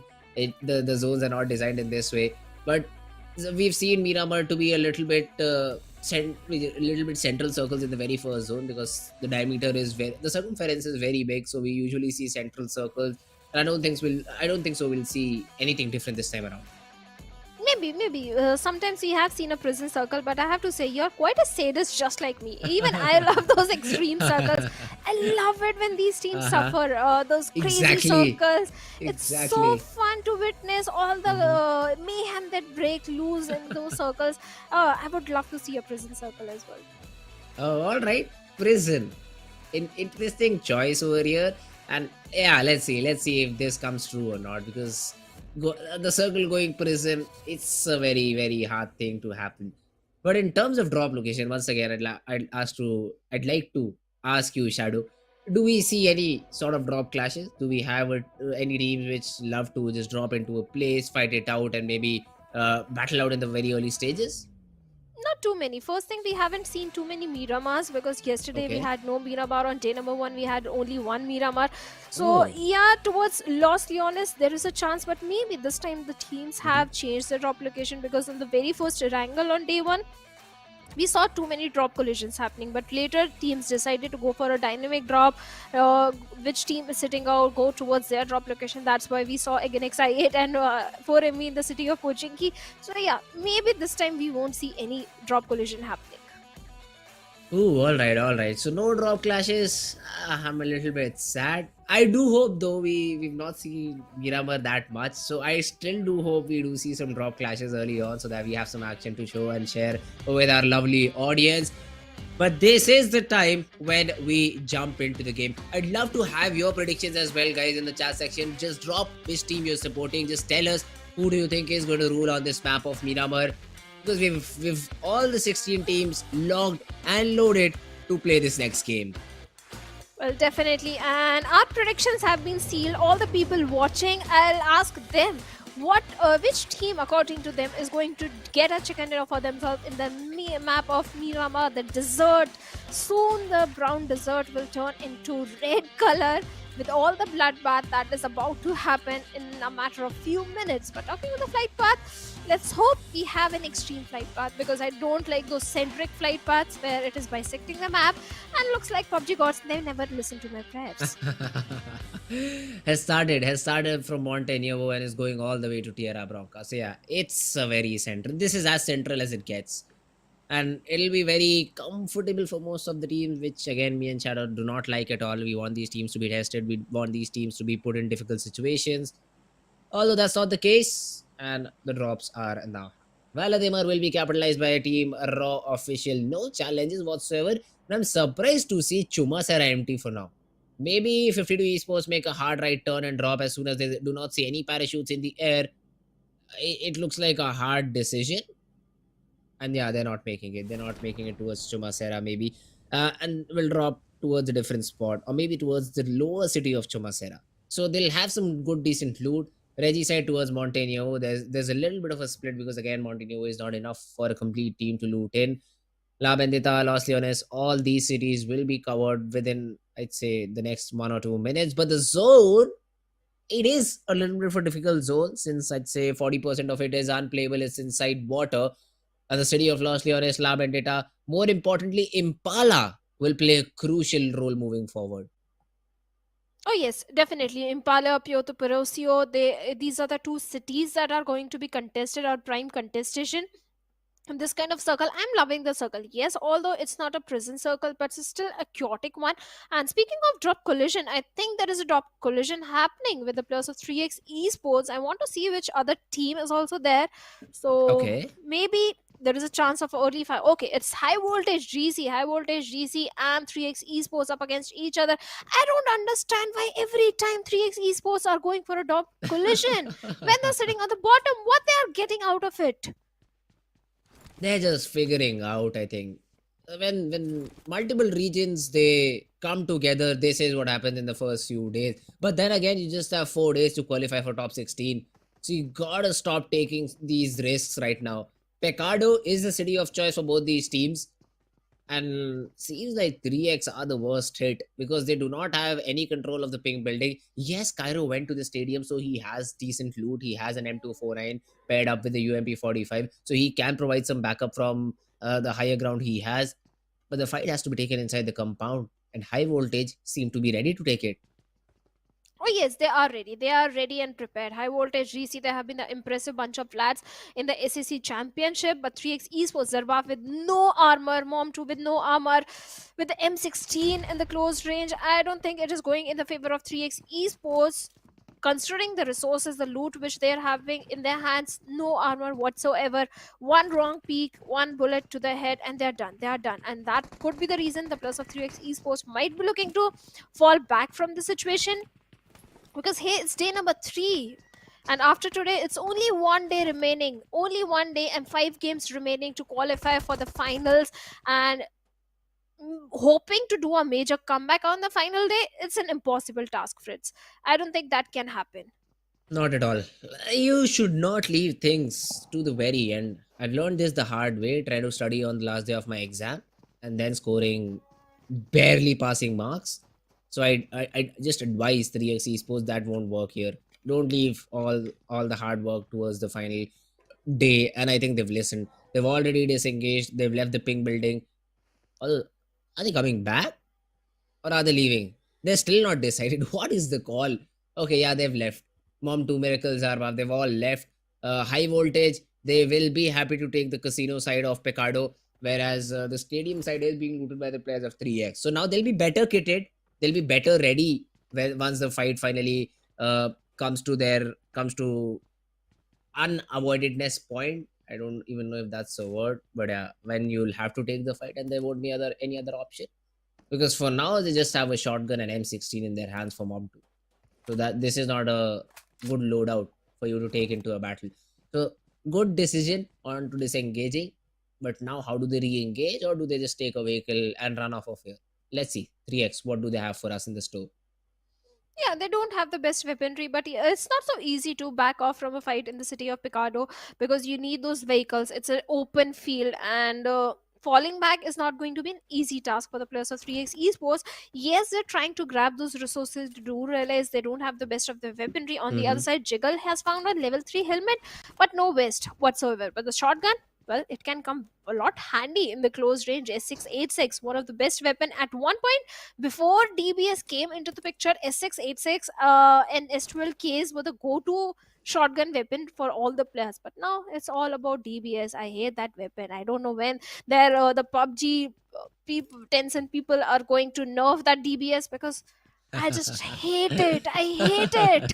Even I Oh, say it 1,000 times, that is not enough. I just hate it's DBS. okay. It's okay. I just saw how broken it is in the previous game too. Players were firing a DBS 50, 70 meters away from their target and still getting the knocks. So I just get how ridiculous the weapon is. So a nerf is definitely imminent. But on the other hand, if we talk about the players of Team High Voltage, they've also fallen back a little bit since they have to move 400 meters inside the zone. I think both these teams are prioritizing to get the loot first and then try to rotate off of here. DRS, on the other hand, they've picked up a fight against the players of Team Quantum Rage. And Tanatan Tan is no more Tanatan Tan because he's down on the ground and now taken out of the game.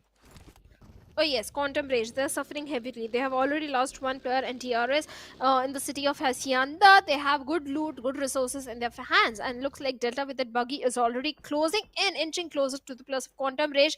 But he needs to be a bit cautious because yes, Quantum Rage, they're a little spread out and might be looking for the revival onto the fallen teammate. And DRS, they have to be cautious because at the same time, Stalwart Esports, they are also making the rotation from the western front line. So there is a possibility that if the players of DRS stay out in the open for a very long time, Stalwarts can do a third party in this situation. This is something, this is the last thing the players of DRS want at this point. So maybe good decision not overcommitting into the fight. This is something I love about DRS. They never overcommit into a fight, but Quantum Rage, enough casualty. They don't want to suffer any more casualty. So it's better to prioritize the rotation and move ahead inside the circle because it's Mhm. not an easy circle to play around with. I mean, none of the circles in Miramar are. If you're far away from a circle, it'll take you at least a good minute or maybe even 120 seconds to get inside the zone. So, yeah, I mean, prioritizing the rotation is a good decision. And Quantum Rage, they've lost Natan Tan. They're rotating inside the zone, probably moving a little bit towards the central part, towards the city of Impala, so that they're not affected by at least a couple of zones that are about to come in the future. So, yeah, Quantum Rage, good decision making. Now, let's see how does it eventually pan out, because they've lost a player and this is not the start you were looking for. DRS, though, on the other hand, that is the team which has got the only frag till now in the whole game, and stage 1 is about to get over. So it is a very silent start in this particular map. Oh yes, all the teams are approaching the game so very cautiously. That's why we are not seeing any sort of action in the city of Picardo as well. The circle takes a concentric shift, and yes, Talbot Esports again showing a very good rotation. They have the entire control of those Los Leones hilly areas. Be the king of the hills, grab as much intel and information. On the other side, towards the southern eastern front, Fritz, we have Regicide and Raw officials going for the Mm-hmm. barrel rotation, so there is a chance that they might lock horns with each other. But speaking of late rotation, SKYLIGHTZ Gaming again going for a very late rotation. MABETEX Esports coming from the complete northeastern shorelines. So yes, MABETEX, they are showing good rotation, but they need to be a bit cautious of the position of TUF because TUF are placed perfectly. If MABETEX head over to the side of Impala, that they can stop them. On the other side, 52 Esports are well aware about the position of Leo Esports, but look at the position of Nova X. Nova X has a height advantage. He can easily capitalize and bring down the numbers for 52. So Hassan, you better be inside the safety net of the compounds because if you come out in the open, well, Illuminate crew, they are looking fantastic. Oh, they indeed are. In terms of positioning, though, Noah, look at that. He is so high on the map that he could really just shut down any team trying to pincer Sky 25. He is being spammed through the smoke, though. Has to be a little bit careful. Leo are very adamant to not let this guy cross. And Sky patching himself on the way down. But these smokes, how long do they last? I think it has a good 10-15 second lifeline left for now. And Sky, he is going to go for a run. There has to be a little bit of a supporting fire coming in, and there is supporting utility too. So the smokes are being thrown in by his teammates, just trying to cover the retreat of Sky in the process. They will be able to do so, but Regicide from behind is something out of the syllabus. Sky hits a few shots, just scares away Regicide, so they do not stop and they do not take any more battle with the last remaining player of I8. But there comes in the cavalry, there comes in the backup, which just gets dealt with. Viper from above, Sky from below. A little contrasting, but hey, it gets the job done. Reggie said they were just minding their business, trying to go for the rotation. That is where the Pakistani teams are struggling. And I8 Sky was placed perfectly to bring down their numbers, but at the same time, Sky grabbed the attention of Leos because Leos were holding on to the adjacent compounds. And Viper, yes, is deploying those smokes and hoping to go for the rescue mission, but it's not just one player. 4 players from the side of Leo Esports are looking in the direction and looking for the confirmation onto Sky as well. On the other side, Regicide was is the only man standing from Regicide's. Let's hope he can survive a bit longer because all the teams, 16 teams, are in the lobby. Just few casualties here and there. Other than that, Vaz won't be getting out any point from this game if he gets eliminated at this point. But Sky, he's a lost cause. Going for the rescue mission onto him is like a suicide mission, which the players of Mhm. Eliminate Crew won't try and do so, because Woofy's, look at him, he was ready with his buggy, and the minute he realized the player is on a very low HP, there is no chance you can save him. And the Leos are having a perfect angle onto you, so it's better to play the game as a three-man army and not compromise on your position. With Nova X being the king of the hills, it can still do a lot in the situation and try and have the complete southern control in their favor. From the northern end, especially western side, there are too many teams trying to move inside the circle. That is where all the third parties, all the bloodbath is going to happen. It is. For now, though, MABETEX, a battle with yet outer Raw, and the SMG just reigns supreme in the close range battle. That's another frag. Kaise completely taken care of, and Raw officials, they find another frag for their troubles. I8, on the other hand, the team we were talking about earlier, yes, they've lost a player to Team Leo, but their position is good. Inside the zone in stage number 3, NB Esports, on the other hand, also losing a few players, but they've retaliated back.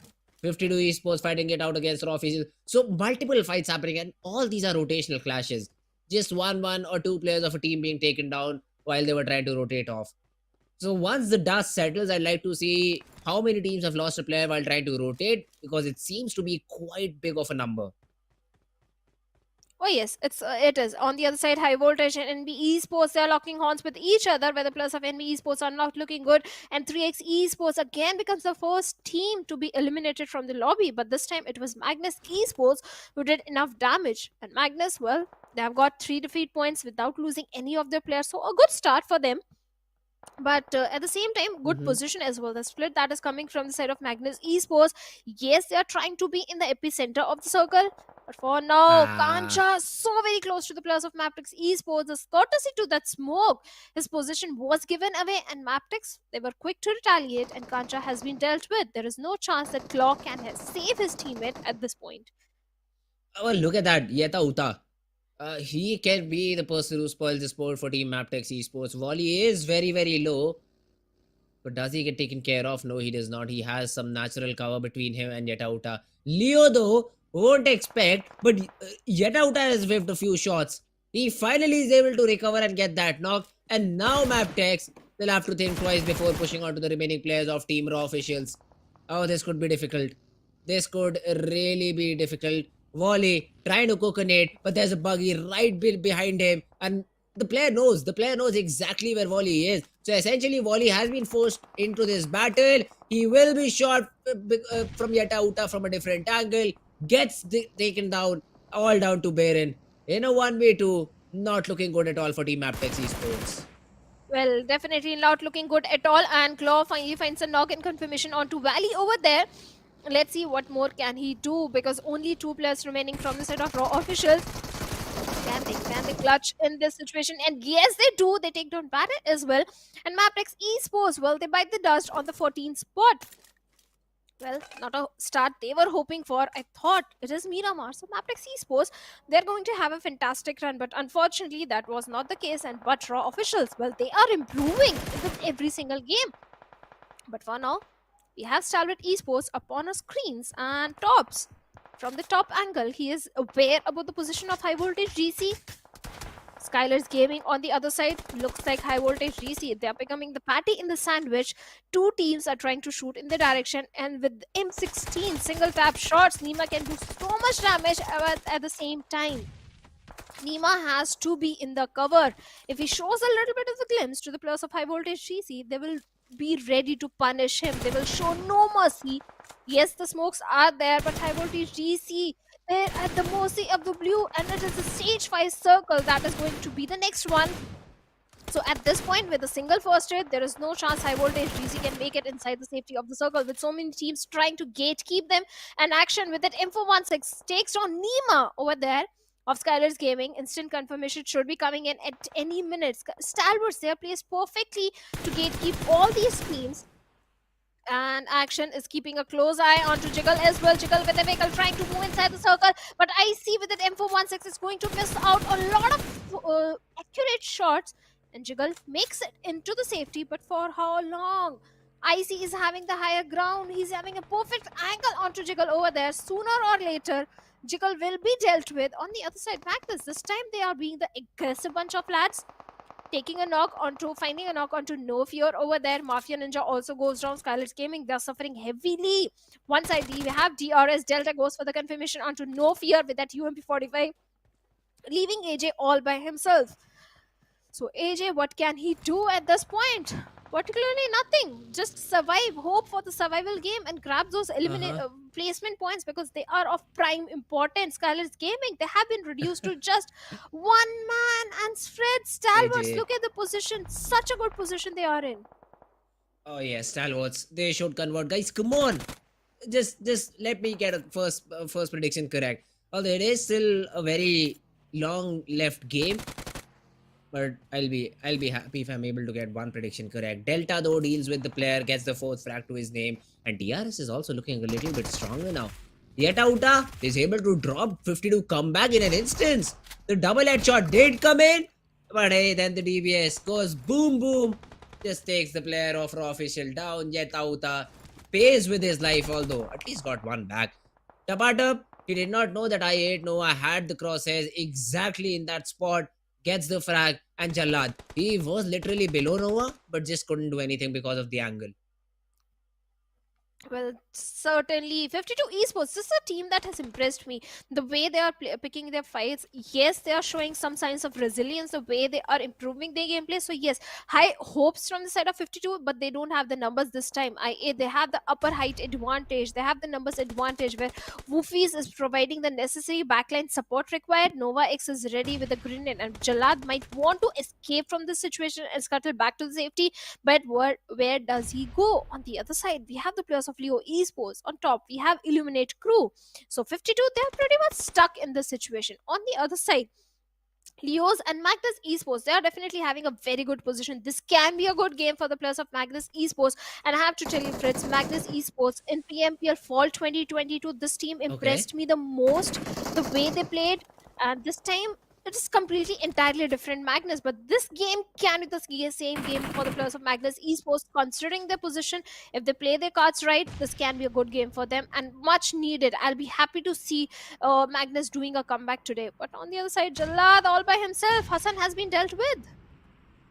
Oh, Jallad, he should have been the one to initiate the fight, but how do you get on top of the race?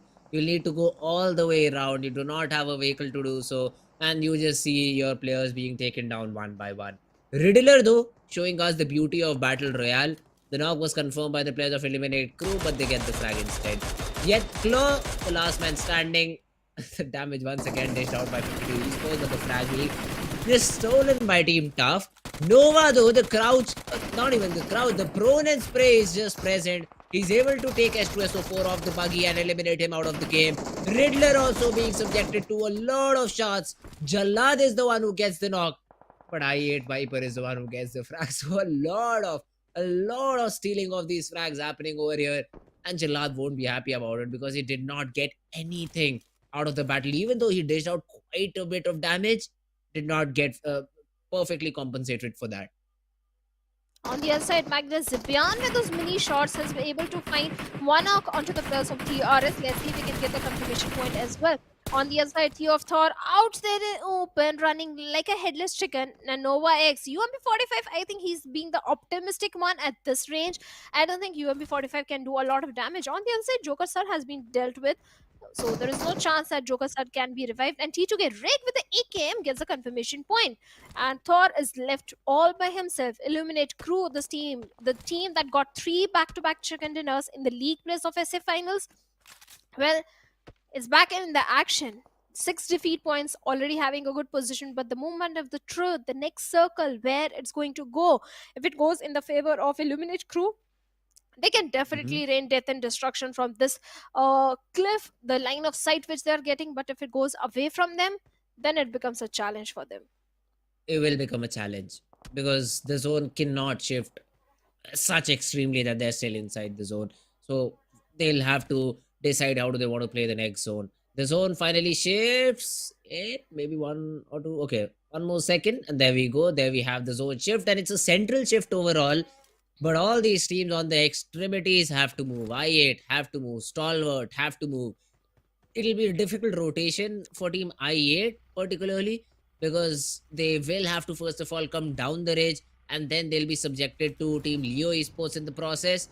Well, let's see I8 how do they make it work. They do have this big truck to play around as cover. Magnus Esports though, they're troubling the players of team DRS, and not just troubling, because rules has been ruled out of the game, out of the server.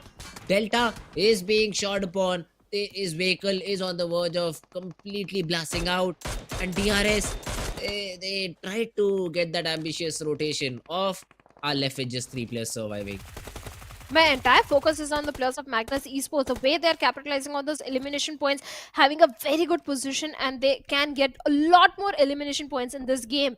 And Magnus Esports, they're back in the action. So very happy to see a Pakistani team performed really good this time again. So Magnus Esports, well, they have found their foothold in the map of Miramar this time, and they're looking pretty loaded in terms of the resources which they are having. On the other side, T2K in a 2v2 split, but Sanhok and Drake, you guys need to watch your 6, because from back lines the players of Quantum Rage can do a lot of damage, and DRS killer YT. Oh, the smoke was there, but not enough to save him from the shots that was coming from Higmas of Magnus Esports, and he goes down. Now DRS left with only 2 players. Drake finds a perfect knock and confirmation onto Goku, leaving Healthy all by himself, and the carpet bombing can do a lot of damage. But right now Sanhok has been dealt with, and Healthy with the grenade of his own might be looking for the confirmation, but Sandesh with the buggy is providing the distraction at this point. At the same time, Stalwart Esports, well, they are bringing down the numbers of Illuminate crew. Leos are doing a perfect third party onto the players of T2K. Sandesh and a very sliver of HP. Sanhok already down. Healthy brings down Jane as well, leaving Greg along with his teammate all by themselves. What can they do in this situation? Yes, Quantum Rage has been dealt with, but T2K, they still have to go for the revival on the rescue mission onto Jane. They do get one of the players down, but they lose a player of their own. So, not the best possible trade. Considering now the final zones start from here on, I'd say Magnus really have an upper hand. 8 frags, good amount of space inside the zone, and the confidence should be even higher. High MS, just try to scout anyone that he can. Just try to take any number of shots. He can connect. But let's see if he's able to do anything or not. Does not spot anyone, is inside the zone, so that's one positive for him. And Magnus, they're looking strong. Leo, they see Rig is all alone, and they capitalize on it. T2K get eliminated on the 7th spot. Well, they have been eliminated, and Leo Esports well plays perfectly to do the job, and action takes on Woofy is the last man from the side of Illuminate crew, and after getting 6 elimination, Illuminate, well, they bid bye-bye on the 6th spot. Regicide Vaz still fighting. The last man standing is able to take down Icy from the side of Stalwart Esports, gets the instant confirmation as well, but at the same time has now grabbed the attention of the players of Stalwart Esports. Stalwart, well, the split that is coming in from their side, yes, they are trying to have the majority of the real estate control under them, but at the same time, the individual players can be picked off. IC has been dealt with. Now Action has been knocked down. Nirzet is going for the revival onto his teammate. It's a very crucial revival, but Liquid comes in, takes down Tops. Looks like the segregation, the split is not working for the players of Stalwart Esports. Nirzet might be able to revive Action, but they have already suffered heavy casualty. 2 players have already been lost, and Leos, they are looking very aggressive bunch of lads. Now let's see Leo. They want to capitalize. They want that center part of the zone, I think. Or do they not? Because I do not see the players in buggy trying to push that position. Okay, no. They just take a U-turn, go towards that central spot where they just got the knock. Not even just a knock, they got the finish on one of the players of team, Stalwart Esports. So they definitely are very ambitious over here. Nirzet spots Liquid down, takes some shots, but is not able to deliver the knock. Action will have a contention with high MS of Magnus Esports, or is he on the other side of the ridge? I think he's on the other side. Regicide Vaz, also the only remaining player from his team, so has to be super careful with the rotations. And Leo, they themselves have to get inside, which they are. But Stalwart, the only positive thing I take for Stalwart Esports is no one can push their position that they are in right now without taking the third party damage. So that's the only positive that they have. Plus, they're in the center part of the zone, so they can stay there for a very long period of time. Liquid, he takes quite a bit of fall damage, but the major outlook, the major Thing is, he's still surviving. So 4 men standing for Team Liquid. For Team Leo. Yeah, Leos, they do have the numbers. They have shown a lot of improvement in the gameplay as compared to the SA finals. But like I said, fingers crossed, I'm still hoping for a Magnus chicken dinner at this point, because I want to see the same Magnus Esports that I saw in PMPL Fall 2022. And the team that dominates in the Pakistan region. I don't know what happened to the players of Magnus Esports this time, but day number 3 is a day of comebacks. Every team is trying to go comeback, but Liquid, you show your glimpse to the players of STE what they are going to do. Definitely, they are going to punish you. And Jallad was trying to steal that elimination point. Well, he has been dealt with. Don't ever try to steal the elimination points of Stalwart Esports. They'll punish you, my friend. And exactly like that. Even a Leo's player has been taken down. Slipknot is down on the ground. And Stalwart want to take action on it. Magnus also creeping close to Nirzed. But this split again does not entertain me at all. Nirzed cannot give any backup to action. It's all him in this position, and he can be taken down because there are now 3 remaining players of Team Leo Esports. Magnus though have the highest chances of getting this chicken, all because they have all the 4 players standing. Nirzed spots a player down. Slipknot cannot take the shots though. A low toss nade could do the job. Has to just time it perfectly though. The nade goes in. Does it take down Sussex? No, it does not. He takes a little bit of a damage, but the knock is still not there. You can already hear the footsteps, but Nirzed just even mistakenly just don't drop down, because you'll just be dropped dead. Leo, they'll be subjected to a nade from action too, and this time Haitami is taken down because of the nade. It's a good knock to find. Sussex and Slipknot have also been tagged quite a bit. And action, he wants to capitalize on it. Has the DBS in hand, is able to get the second knock onto Sussex. The revival is being facilitated, but Nirzed has hit Supreme over Magnus too.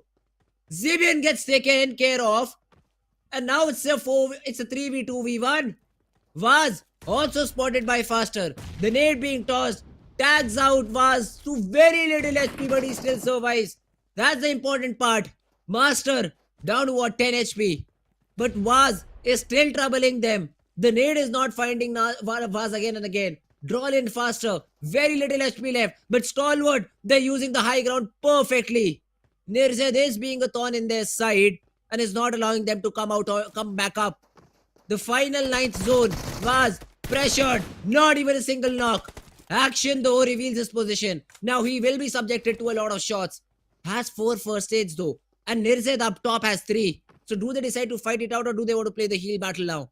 Because no way Magnus can come up this range. So Nirzed just has to hold his position, although heal by 18 seconds? Because 6 seconds is what a first aid needs to pop in. He is being subjected to a few nades. Action, throws a nade onto Drolin, lets him pass by, switches to the DBS, is not able to connect the shots, but finally does. A 2v2, but he'll be traded. Make it a 1v2 situation. Can Nirzed come out on top? The DBS out for him too. Faster, spotted, both the players. Position known, but the shots are not landing. 1 minute 53 seconds is what he has to survive for the zone to kick in. Nirzed is being tagged quite a bit. He needs to reset. He needs to calm the tempo. A good nade from high MS might just do the job, but Nirzed pops in the first aid. Can he drop down and isolate these 1v1s is the main question. He is desperately trying to get any bit of information that he can. High MS, spotted, taken care of. A 1v1. Faster, dinged in the head. He can be taken down. A molly to flush him off. It's a great molly. Faster, he will burn. And he might just burn to his death. He survives. For a little bit though. Does he have any other mollies? Does he have any other bit of utility? It is not required.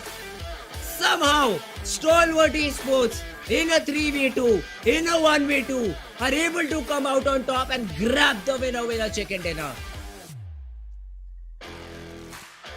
And they did it in style. Just a single Molotov was Nirzed having, and he utilized it to the perfection at the perfect time. And now in the overall ranking, Stalwart Esports, they are sitting on the top with 23 points of their own.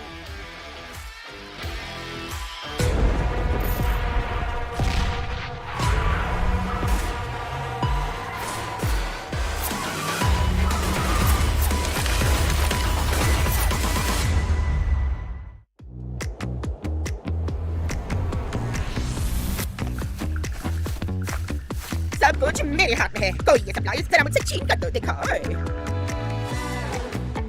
इतना ये क्या है? What is this?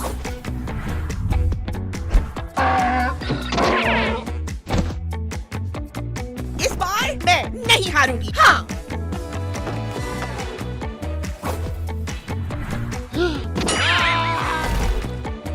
ये कुछ भी नहीं है मेरे आगे। चलो इन दो की धुलाई करें।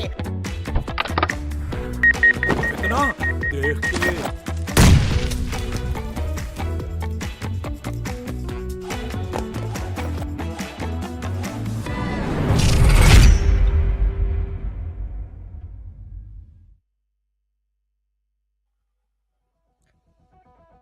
What an aggressive game and what a day of comebacks, Fritz. Every team is winning a comeback. Vaz, he was the only man standing from the side of Reggie's side, and I think his team players were taken out pretty early in the game. He survived till top 3. Kudos to him. At the same time, Magnus Esports, it looked like this is going to be their game. The minute action took down Drolin, Higmus was there to find the trade of the action over there. But NIRZ, again, this guy saved the day and got the chicken dinner for his team. It's not just first time in the league race and SA finals. NIRZ has proved his mettle so many times, and this time again, NIRZ, kudos to him. Valiant efforts. Oh, for sure. I mean, NIRZ, the final 1v2 that he pulled off was just great. He knew the position of the remaining 2 players. The key again was isolating those duels. And plus he knew that the zone is with him. He had extra 5 seconds before the zone hits him and his opponents. And the final zone, the 5 seconds, they matter a lot. He was buying time continuously. The nade could have changed the entire game, but it landed a little bit towards the right. That's what happened. It did not take him down. Yes, it tagged him quite a bit. If there was a follow-up nade, he would have been taken down. That was not the case. The only chance you give to NIRZ is where he strikes, and he strikes in the best possible way. The MVP though is gonna be his partner in crime Action, who got 7 eliminations to his name. And this shows that Stalwart Esports, they did have a high frag game to their name. Oh yes, they definitely had a very high fragging game, and if the entire lobby there is one person we can rely that he's going to clutch in the final moments and get the victory, it's always the NIRZ from Stalwart Esports. Not just the first time, so many times he has proved himself, and this time Action with 7 elimination. But Magnus Esports, I'm so very happy to see the comeback having from the side of Magnus Esports, with Zen having the 4 elimination.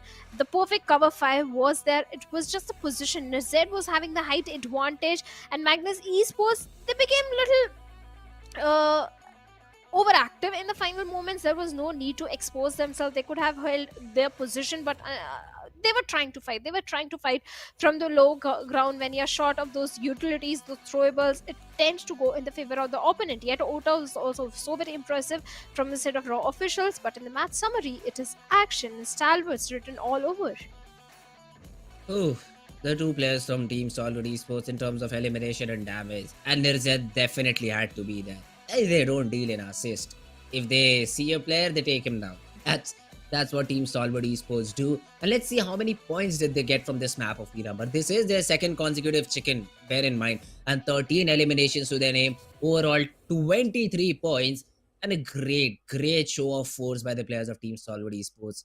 Magnus though came in 2nd with 16 points to their name, and that's a good game from Magnus too. They needed it because they were dropping a little bit in terms of the positions that they had. But where's Team MABETEX? Nowhere to be seen till the 13th spot, where they just got 1 elimination and overall just a single point from the game. Definitely, but this time so very impressive gameplay from so many teams. Raw officials also did manage to get good elimination point, 5 elimination points for themselves. Yes, not too many placement points, but the way they took down the entirety of MABETEX Esports was very impressive. And all kudos to Yeta Uta, the way this guy was performing has always performed. The rotations were also point perfect from the side of Raw officials. Raw officials, they always have a good read onto the opponent. This I have to say, the rotations are never a problem for the players, but Raw official is just the synergy and the confidence they sometimes lack, because of which they lose the close frontal battle. But this is the moment NIRZ, he had a single Molotov and he used it at the perfect time.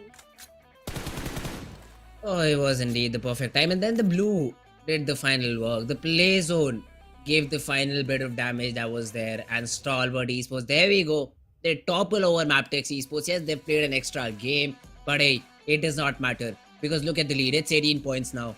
And MABETEX, the way that they've played the previous few games, I don't think so they're coming back on top anytime soon. 4MV though, they also climbed up a little bit. They've been pushed down in the previous few games, don't get me wrong. But they started on second, they've been pushed to third, and I'm surprised they're just on the third position because they've not been playing very prominently in the previous few games too. Agreed. For MV, yes, they need to step up their gameplay if they want to reclaim the top spot in the overall ranking. But one day is still left. There are too many games left for 4MV to do a comeback. On the other side, Magnus Esports, well, they have managed to propel themselves by 3 positions. They are sitting on the 12th spot with 46 points. Still, I'm not happy with this position of Eganix I8, Magnus Esports. Both these teams deserve to be in the top 5, and that is exactly where I want to see Magnus and Eganix I8. In the top 5. On the other side, this time 52 Esports and Reggie side, they also managed to propel themselves by a few good position points for themselves. Yes, they are sitting in the safe area in the top 16, but still they need to be the consistent ones, otherwise they can be thrown out of the safe area and they can land up in the danger zone. But now is the time for Erangel, where Group B Fritz will be sitting out. That means NB Esports, Illuminate Crew, Raw Esports and Quantum Race. They are sitting this one out. They just might be sitting it out, but the team I'm rooting for, the team which I want the hat trick to be performed by, is still playing. Team Stalwart Esports. You can already lock in as my prediction, producer. Echo, you can just do that. Just don't even ask me. Just lock in Stalwart Esports because that is the team I think is going to come out on top in this map too. Have we seen a hat trick till now, Shadow? In all of the regions they've casted, did we see a hat trick by a single team? Okay, so that has already happened.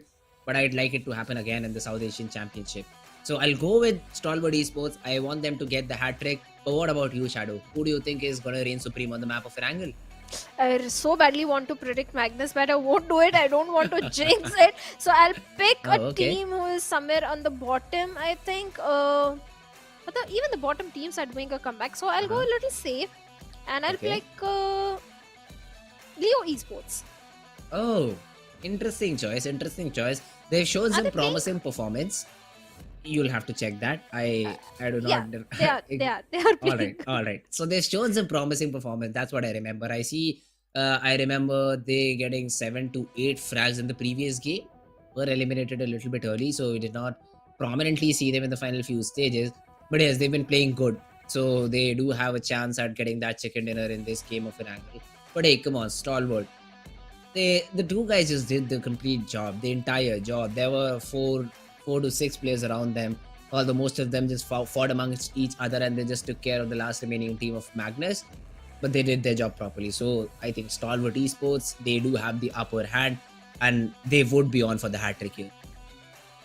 They can definitely go for the hat trick. There is a very big chance. Earlier it was Illuminate Crew in the league place. They got a back-to-back 3 chicken dinners for themselves. Yes, they were sitting out in between in one of the game, but yes, the 3 back-to-back games which they played, the hat trick was there.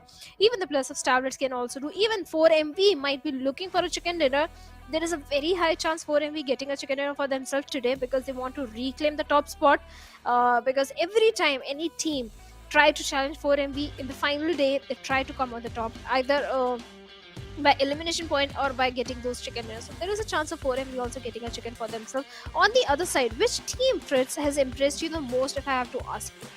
Hey, Stalwart Esports, all the way. Stalwart Esports all the way. They started not even in top 5 when the day started, and now look at where they are. They're just on top. This shows how good all these teams are, and especially all the teams from South Asia specifically, I'd say. They've performed in their region, and now when you have the additional teams from the Pakistani region too, they still continue to perform. They might have a few bad days here and there, but that does not stop them from mounting a comeback, and that is exactly what Stalwart Esports has done. They're on for the hat trick. They could have gotten the hat trick previously if they won on the game of Erangel, where they just fell short, came second. But now they have a chance. They have a chance to redeem themselves, get the hat trick, and close the game of Erangel in their favor. Oh, they can, but the flight path this time is pretty interesting, and I don't want to be in the shoes of Ignex I8 because look at the journey which they might have to travel. But are they playing? I don't think so. They are playing this one. Oh, they are. They have a long journey ahead. They'll be like dropping in towards the city of quarry. But last time it was again excited and for him in the city of Pochinki. I hope this time they're not going to do so because Magnus, they are back. And this has been their home ground, the city of Pochinki. Stalwarts again heading over to the side of Novoripnoi. MABETEX going towards the side of Lupovka. In Yasnia, we are going to have the players of SKYLIGHTZ Gaming this time. IHC again back to their home ground that has always been the city of Georgopol. So yeah, even IHC Fritz, they can also go for a second chicken dinner for themselves because hey, it's Erangel and IHC they always have a strong foothold in the map of Erangel. Even the circle is Exactly. favoring IHC this time. The circle is in their favor. The Georgopol city not being contested at all. The closest contention they have is towards the western part of Georgopol, where you have 52 esports. But considering the past history, 52 hasn't been playing that great, so I wouldn't take them for threat for now. If they do perform brilliantly, we'll consider them. But for now, I mean, it's hit or miss for 52 esports. Even Leo, who just dropped on the other side of the Georgopol hill, have also started their rotation towards Katka because I think that's where they loot. Not a lot of drop fights, none to say least. I mean, there is literally no drop fight in this map somehow. Stalwart Esports easily looting Novoripnoi, 4MV, minding their own business in military base. Both will use their own bridges to rotate inside the zone too. But yes, this time around, for teams like 3x Esports, DRS, Stalwart Esports, even I'd say MABETEX and Agonix I8, the rotation is going to be a little bit difficult because all these teams, they're located on the eastern part of the map and the rotation will take a very, very long time. So they'll have to loot up quickly and then get inside the zone, which will definitely impact on what they have to fight with. Yeah, it is going to impact, but it can be game for T2K, Leo Esports. So many factors are there that can decide which team is going to get a chicken dinner in this one. Leos, they have been super impressive in the SC championship this time. And the Gatka circle, if it comes down to a Gatka circle, Leos can do a very good job. Even the plus of T2K, when it comes to Erangel, I always say T2K, they always reign supreme in Erangel. This is the map where they shine the most. So there is a very big probability, but all the teams who are coming from the eastern side, it's not going to be an easy journey, especially for the players of Highvoltage Resi side. They might collide with each other, they might cross paths with each other, the rotations can be cut off. But talking about the team that is suffering really badly are the players of 7th element in terms of the rotation, Fritz, because every time 7th element they lose the players during the rotation, they don't have the numbers. Yes, the firepower is there, it's just the rotations that they need to work on. If they manage to keep their numbers alive till the stage 4 and stage 5 circle, even the players of 7th element can also stage a very good comeback. Let's see though for now. The first zone, a little dull, I'd say. T2K also on the northern part of the map are trying to rotate in through the region of Severney. So they really won't have any problem because on their part of the map, there is literally no one. So they do have free real estate to loot. Leo taking their sweet time. Magnus dropped in Pochinki. I think they did do the map study and knew that this region would be empty since one of the groups is not playing. So they just dropped in, are getting the best possible loot that city had to offer. Reggie side though, seems like they finished their loot and already are off with the rotation. They want to control the Georgopol hill from the very beginning. Yes, they're looking to have the dominant control. At the same time, the information, the intel you get from the Georgopol Hill area is tremendous. Yes, you can capitalize on that information, but at the right nick of the time, you also have to go for the rotation threads. Otherwise, the journey of descending from that big mountain is not going to be an easy one. So you have to time your rotation so very perfectly. Regicide might be looking for a shoreline control because they want to play the safe gameplay. Day number 3 is very important for this team. All the, in fact, not just Regicide, all the teams who are sitting on the bottom, because hey, this is the day when you have to stage the comeback, because in the final day the pressure is going to be double and triple and it is going to be mounting on your shoulders, and staging a comeback is not going to be an easy job. One bad Not game at all. and maybe you won't qualify. SKYLIGHTZ Gaming, maybe this time they'll be looking for a northern rotation. See, SKYLIGHTZ, I did see some good performance on the map of Sanhok, but I think that is where it ended. After that, we haven't seen any impactful frags or maybe impactful moments from the players of Team SKYLIGHTZ Gaming. So they do also need to pull up their socks and get back into action. But I'm interested to see the rotation now for Stalwart Esports. Where do they decide to rotate? How do they decide to rotate? Even 3x Esports, because I think they'll be battling with the blue. They're taking their sweet time trying to loot for themselves because they're prioritizing loot. They know once they start rotating, they might face a few squads in the while they're trying to get inside the circle. So better be prepared rather than trying to forcefully rotate and then be left with nothing once you reach the zone. So it is a good approach. Stalwart also taking their sweet time. For MV2, I mean, I just see refuse in vehicle, and they're probably hunting for some more vehicles since military base is such a big area. You really need to just roam around and just hope you find a vehicle for yourself. So let's see though, Team Leo Esports, they just might barge into the players of Team Magnus. This could be a little bit difficult to deal with. And Zibian's buggy has been damaged. One of the tires, back tires, has been punctured. So essentially, that buggy is now useless. You cannot use it to rotate around. Yeah, these kind of scenarios we tend to witness so many times where the opponent, I will, at least in my classic PUBG gameplays, I have done this a lot. Steal the vehicle of the opponent. Okay. I think we all have done is either damage their vehicles, if not damage, steal their vehicles. We have all been that little nasty thief in the game of PUBG Mobile. So yeah, these kind of things do happen in the competitive scenario. But talking about the other teams, like Regicide, yes, in the previous game, Fritz, they were able to stage a very good comeback. But surprisingly, in the PMPL Pakistan region, Regicide, they came on the second spot with good elimination points. In fact, the highest elimination points. This time, maybe Regicide, they are shying away from the fights because the firepower is there. It's not like the team is not having the firepower or the skills. They do have. They got 101 finish points for themselves. They were the highest ones. And now suddenly we are seeing a different Regicide. Even 3x Esports, they came on the third spot. They were so impressive in the Pakistan PMPL finals, and now both these teams are suffering. 3x, I don't blame them. They're suffering because of their own actions, going for the drop collisions. But Regicide, I want to see this team in the top 16. I want to see the players of Regicide qualifying for the finals. Let's hope they do so. But right now, the position they are in, well, three teams are in the close proximity, and Regicide better be careful right now. Ooh, a lot of the teams just coming around the Georgia Pole Hill. And the zone, although, does not support the hill so much now, because it is indicating that it can go towards the shooting range island. It can go towards the shooting range part, and then that bridge will become of utmost importance. T2K have already taken the watchtower and the compound near it, so they'll be very happy if the zone goes in the other direction, since they'll have a flurry of frags to choose from. But the good thing for 3x Esports, for DRS, or for Aegon XI8 is they get to choose the different bridge, the Rozok bridge, as the path of their rotation. So they'll be a little bit favored in that scenario. But other than that, a big cluster forming around Georgia Pole, and I'd like to see how many third parties do we see once this stage 2 closes out.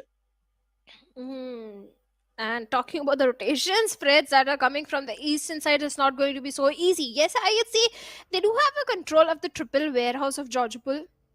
A good position, in fact, to hold on to, because soon the entire city of Georgopol, the containers are going to be congested. We have all the 16 teams and 64 plus. It's a very slow Erangel.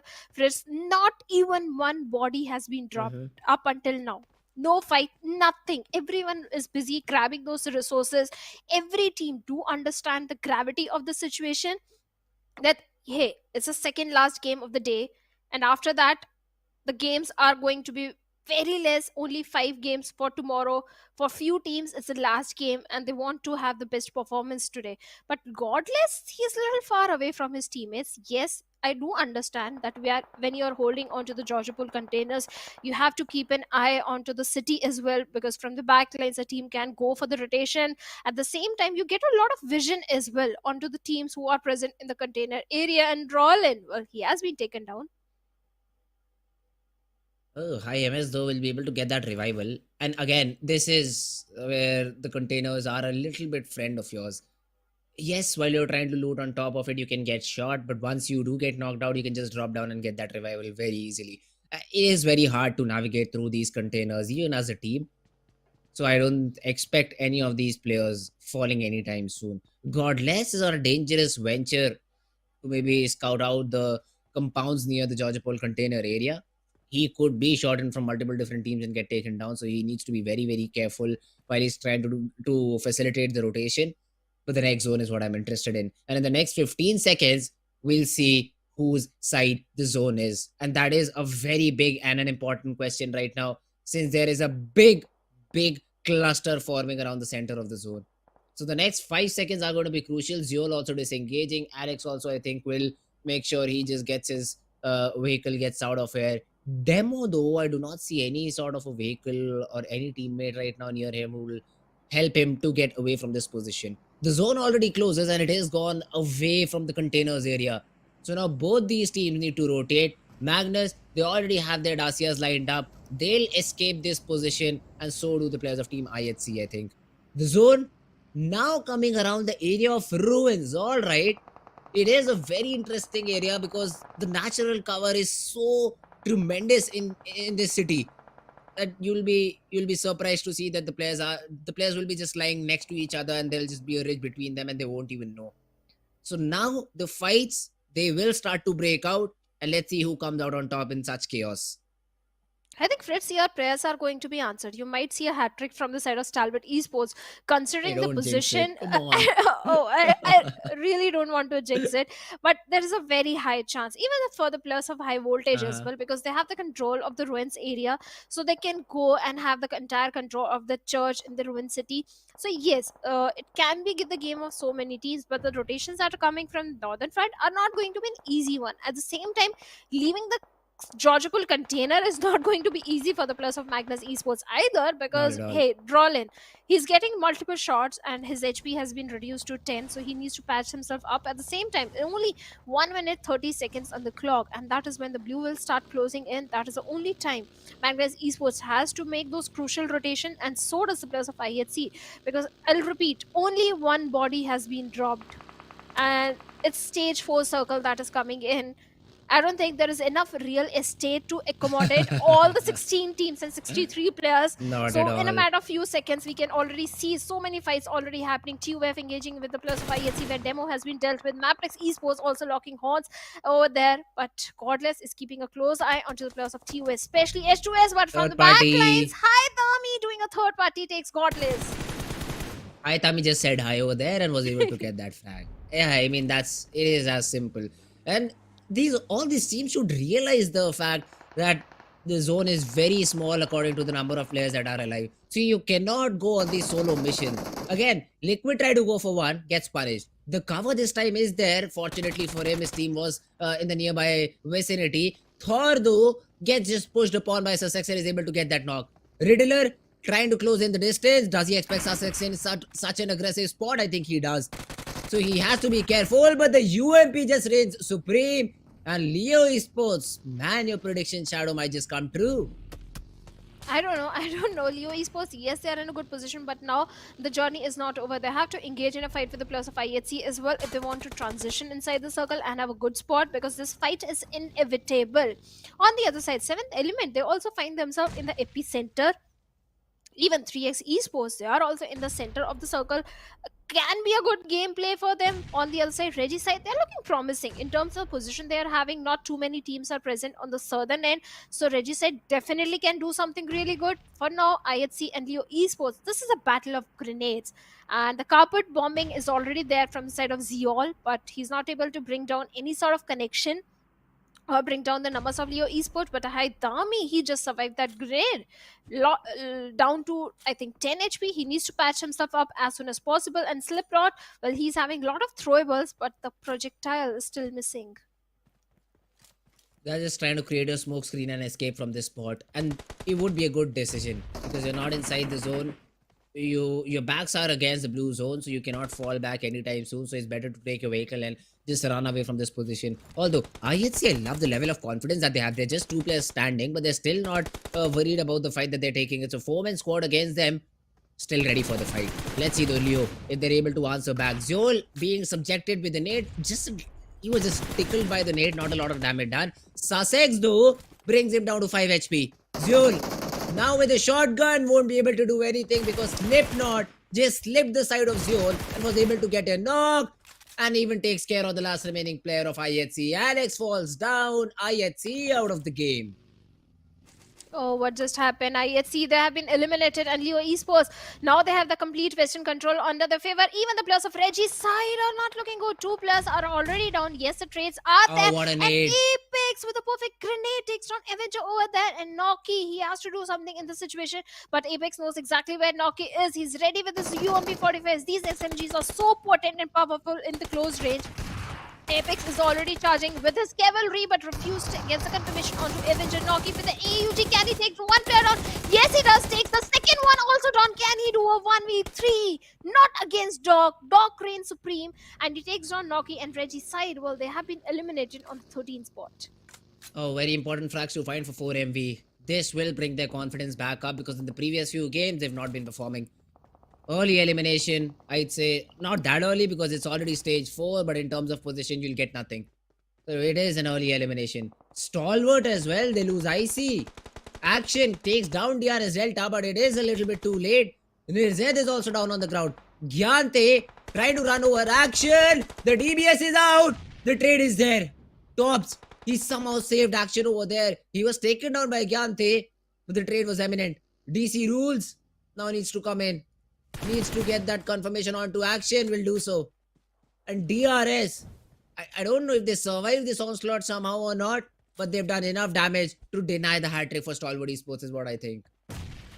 It's still possible. It's still possible. I hope they do something.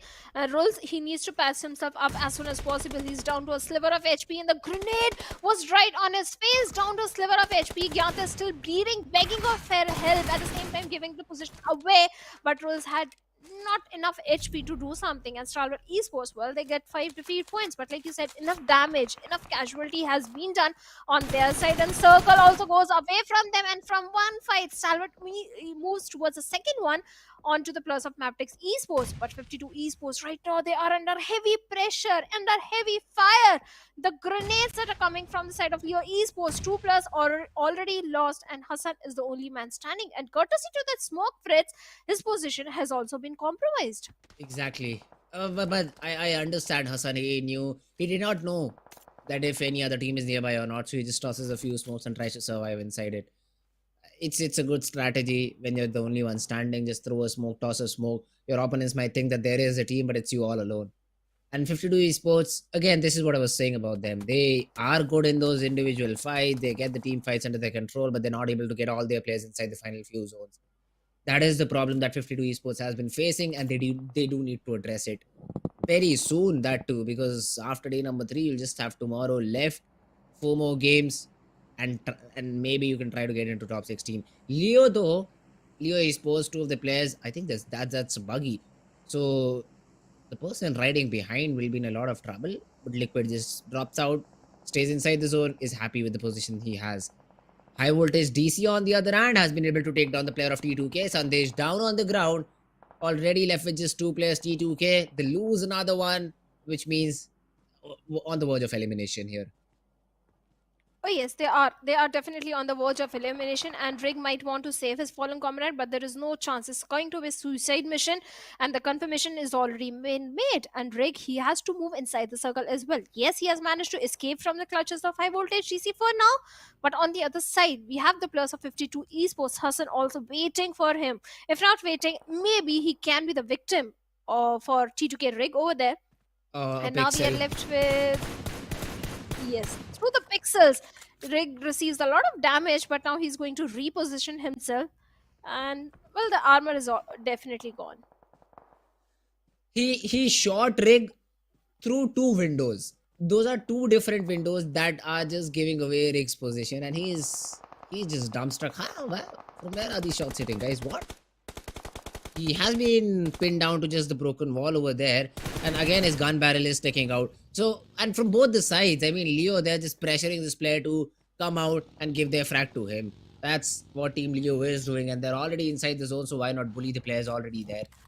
It's a good strategy from the last two remaining players of Team Leo, but they've done enough damage. I mean, Liquid and Sussex already 10 frags to their name overall as a team, 10 points in the bag.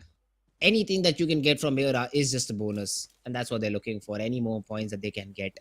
Stage number 5 almost about to close. Rig will definitely come your way. The shot, if connected, could have taken Rig down, but it is Highvoltage's Malik who gets the frag and is dominating in the lobby.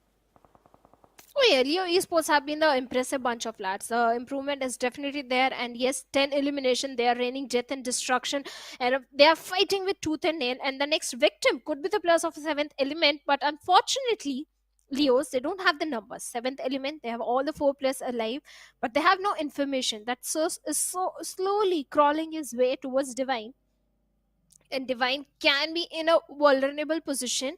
One grenade and Divine can be taken out pretty early, but Sus can also not show his glimpse to the players of 7th element. At the same time, the circle, talking about it, Highvoltage DC, they're also in a very good spot. This can be a chicken dinner game for the players of Highvoltage DC because, hey, they have the complete northeastern control under the favor. They're the only one not engaging in too many fights at this point. On the southern end, yes, Stalwart Esports have to deal with the players of 4MV. At the same time, 3x Esports is also there, MABETEX is also there. So yes, all these teams might go up against each other. So there is going to be a lot of bloodbath on the southern side. It's the northern front where the players of Highvoltage can enjoy the safety and the position which they are having and maybe reap benefits out of it. But 7th element looks like even the players of 4MV are showing on the doorstep. 4MB would be interested. 7th element, they have a very good compound.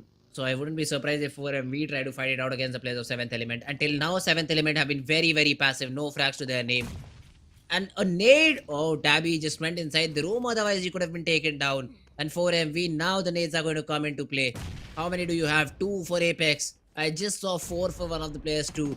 So 4MV, they're poised good enough in this situation to flush out the players of Team T or 7th element, but good presence of mind from them too. I mean, 7th element, they knew these nades are going to be thrown in, so they just run down basement. They know that the nades won't be able to reach there, and it'll be a safe place, a safe haven for you for time being till Team 4MB decide not to take the compound. 4MV, they're engaging in multiple fights. One side, they are trying to take down the players of 3x Esports. On the other side, they are trying to play 7th element, but Stalwart Esports and doorstep of 3x Esports. The trades are coming in, and 3x Esports, they are reigning supreme this time. Miracle has managed to take down both the players of 3x Esports. What just happened? Stalwarts blindly rushed towards the compound of 3x Esports. Something we didn't expect from a team of such high caliber, and 3x Esports, well, they capitalized and got 3 defeat points. This is the same 3x Esports we saw in the PMPL Pakistan, bringing the frags, bringing the elimination, and this time they are looking promising. I expect a good performance from their side in this game considering the position they are having right now. But 7th element, how they are going to survive? One side Leo, other side we have the players of 4MV. This is not looking a very good situation for the players of 7th element, and Doc with a buggy is scouting the area, trying to lure up the players, get some sound cues on the players. But 7th element, look at them, not giving a single sound cue. But Divine takes down Doc over there. What just happened? Oh, he was not expecting Divine to be in that compound. And now 7th element, they can get activated. Yes, the nades are going to be thrown in. Apex, ready with a nade of his own, but won't be able to get anything. Tokusaurus, though, takes care of Apex. Tabby comes out, but gets traded out, and Reviews is able to chime in too. Tabby and Tokusaurus on the ground. T24 and Divine left to do the heavy lifting here. T24 gets a nade connection onto East and is able to get that knock. The DBS will be able to finish the job, and 7th element successfully defend the compound against 4MV. Well, all the bottom teams are finally staging a good comeback. The firepower which we were talking about is finally being showcased. And 7th element, the way they were able to defend their compound is so fantastic. 4MV, not an easy team to deal with, but 7th element looks like the confidence is back, and now all the 4 players alive. They have to deal with the players of Leo as well.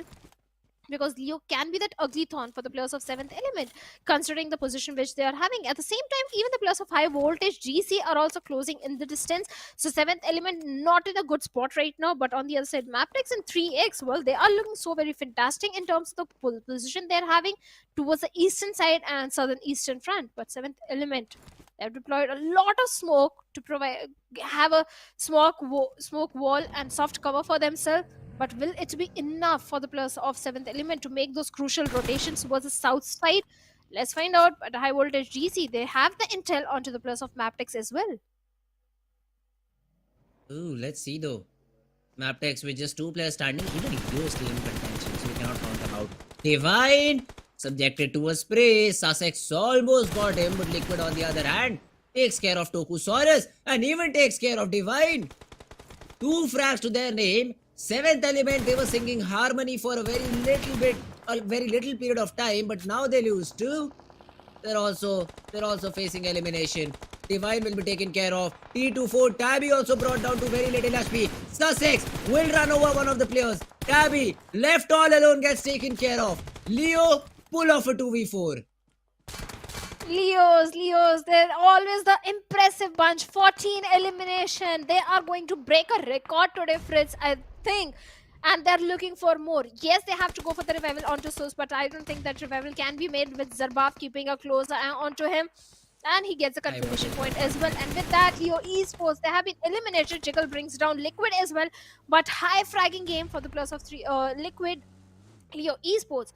3x Esports this time, 4 defeat points in their favor, have the majority of the real estate. If they manage to bring down the numbers of Highvoltage, this can be the game for the players of 3x Esports as well. MABETEX though would be the thorn in both these teams' side. They just need to let the players of HVF and 3x Esports fight it out. And then they can emerge from the shadows and try to finish the last team remaining if they take any sort of damage. And because they're inside the zone, this is a very realistic possibility. What is this play from Highvoltage? They're running towards the players of Team MABETEX and Cloud gets punished for it. Jiggle wants to toss a nade but will receive one from Volley too. So you'll need to be careful. Jiggle tagged up a little bit and Volley's nade connects. The second nade connects and he's also taken down. Oh my god, Highvoltage, this could have been their game, but they lose a player in this very crucial moment. Oh yes, it was definitely indeed a very crucial moment. Even the players of 3x Esports are crawling the way, inching closer. Slowly, Zarbaf is moving closer to the players of 3x Esports. And Miracle is so impressive. I have seen this guy in the previous PMPLs. He was always the impressive one, the one to bring out to bring some opening, bringing down the numbers of the opponent team. But with those vehicles, 3x Esports, they are making so much noise. Miracle again reigns supreme, takes down Probeen, gets the instant confirmation again, and 3x Esports looking so fantastic. 5 defeat points. I was criticizing this team so much, but now finally they have woken up from their slumber and they're raining death and destruction in the final circle. And MABETEX Leo takes down Cloud. Malik, the only man standing from the side of Highvoltage DC. What can he do in this situation? 3x Esports having a better position, having the territorial control, but Zarbaf eliminates Malik, but Malik, before going down, lobs a perfect grenade and takes down Zarbaf. The revival will be there though, and MABETEX really cannot do much about it. This should be 3x game through and through until MABETEX is able to pull off a clutch situation, a clutch round maybe. Zarbaf goes down to the zone. This should indicate Leo that there are players nearby and it is not completely out of equation for you to be in the game. Leo repositions, the nades will be wasted and this is the final nade that Miracle has. So yeah, no more nades for Miracle at least. Zarbaf, he needs to get inside the zone first to get that revival and I think he has been able to get in. So 3x will be back to 4-man squad and it will be a 4v2. The best thing right now for 3x is to just take the vehicle and roam around with it. You can at the worst trade the 2 players out completely and Volley and Leo won't be given any chance. But if you try to be the snakes in grass, try to have that surprise factor for yourself, that is where you might fall and MABETEX might have the game in their favor. Let's see though if it happens or not. Leo has 2 nades to himself from Ollie too. So if it all comes down, if he spots a player, he can toss a nade.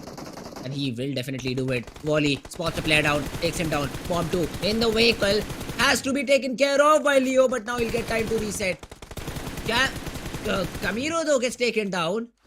Leo, good shots from him, but Zarbab dodges it. A follow-up nade. It's all down to Leo. The heroics that Nirza did in the previous game now need to be repeated by Leo. Another one coming in. Zarbaf confirms the frag onto Wally. No more revival for you, my guy. The nades are not connecting. The molly does not instead. And now, in a 1v2, the two different angles. Finally, 3x. They get back into action. And this is the team we were looking for throughout the 2 different days.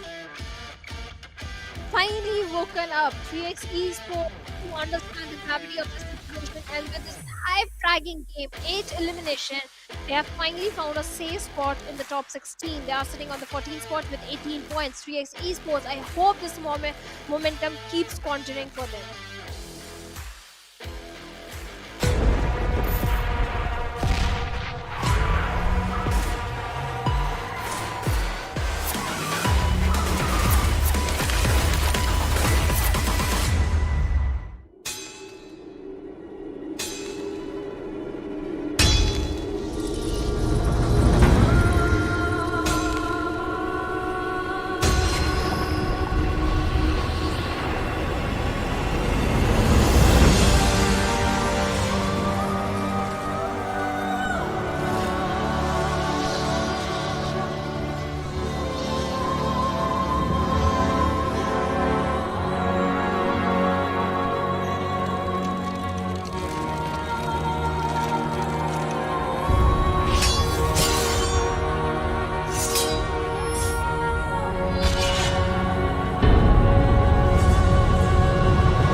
Welcome back, everyone. You guys are watching PMPL South Asia Championship 2023, and day number 3, a day of comebacks. Every single team is showcasing a comeback, be it 7th Element, be it Regicide and 3x Esports. They wanted this chicken dinners from very long time, and finally they have woken up from their slumber, and now I really hope they keep up the same momentum and qualify for the finals. They finally delivered, but I'm still not completely. I'd say that 3x is out of the blue, because the way they got the chicken is very haphazard. It was a 2v1 at last, and we've seen clutches like that happening. They were very restricted in terms of movement, I'd say. As soon as you see it's a 2v4, one of your players just takes out a vehicle and goes on a mission to just hunt the remaining 2 players. That's what you do, and then try to take trades. That is exactly the safest game that can be played in situations like that. Because if you try to be snakes, we saw what Wally could have done. If he survived after getting that first knock, the situation could have been entirely different. But although keeping it in control, 3x Esports, they were able to get that chicken. But for future references, 3x, they should be a little bit aggressive. They should take advantage of what they have in surplus, which in this case were the number of players here. Yeah, the numbers were there for the players of 3s. At the same time, the mistakes that were being made by the opponent teams, Highvoltage DC picking fights on the multiple fronts, that was also one of the reasons that Highvoltage DC, they were taken out pretty early in the game. Even the players of 4MV in that situation, they didn't analyze the position of Divine of 7th Element, because of which they were also taken out pretty early in the game. So yes, too many mistakes were being done by the top teams in the lobby. Yes. So that is something we also need to focus. But 3x Esports now finally, but the Pakistan.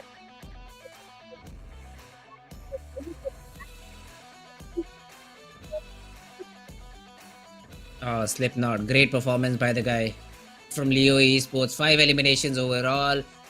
I mean, he supported his team too, but they were not able to get the chicken. But still, Leo Esports, the way they played the whole game, they pulled off a 2v4. They had 14, 15 eliminations overall. So Leo Esports, they just played their minds out, and I think we'll have a few more players from, not few, it's almost the whole squad of Leo Esports in the players to focus in the whole game. 5 eliminations from Slipknot, 4 from Sussex, 4 from Liquid. Then we do have the players of Team Highvoltage and 4MV, but Leo, what a game. They were not in top 3, but overall rankings will suggest otherwise. Yeah, definitely. And Leo Esports, this could have been a chicken dinner for the players of Leo Esports as well, Fritz. It's Mm-hmm. just that they didn't have the numbers. Only 2 players were remaining in the end. But in the match summary, it is all about Leo Esports and 4ME and Stalwart Esports, where Leo's having the highest elimination and highest assist. On the other side, the highest damage is for Refuse of 4ME and Stalwart Esports having the highest healing stun, Z. Number of healings really do not matter, and I still question why do we even have this stat? How does it affect the MVP of the overall tournament? But anyway, talking about the overall ranking. No, not the overall, the match ranking. 18 points to Leo. And even though they were, I think, fourth in the overall ranking, just because they had 14 eliminations, they're literally on top of the leaderboard. Oh yes, they're definitely on the top right now, and 3x Esports having 18 total points for themselves, sitting on the second spot because Leos they had a very high fragging game. Yes, they were taken out pretty early in the game. Even the players of Highvoltage DC, this team has been the impressive one since day number one. MABETEX also fared off really well. Not too many elimination, but good placement points for MABETEX.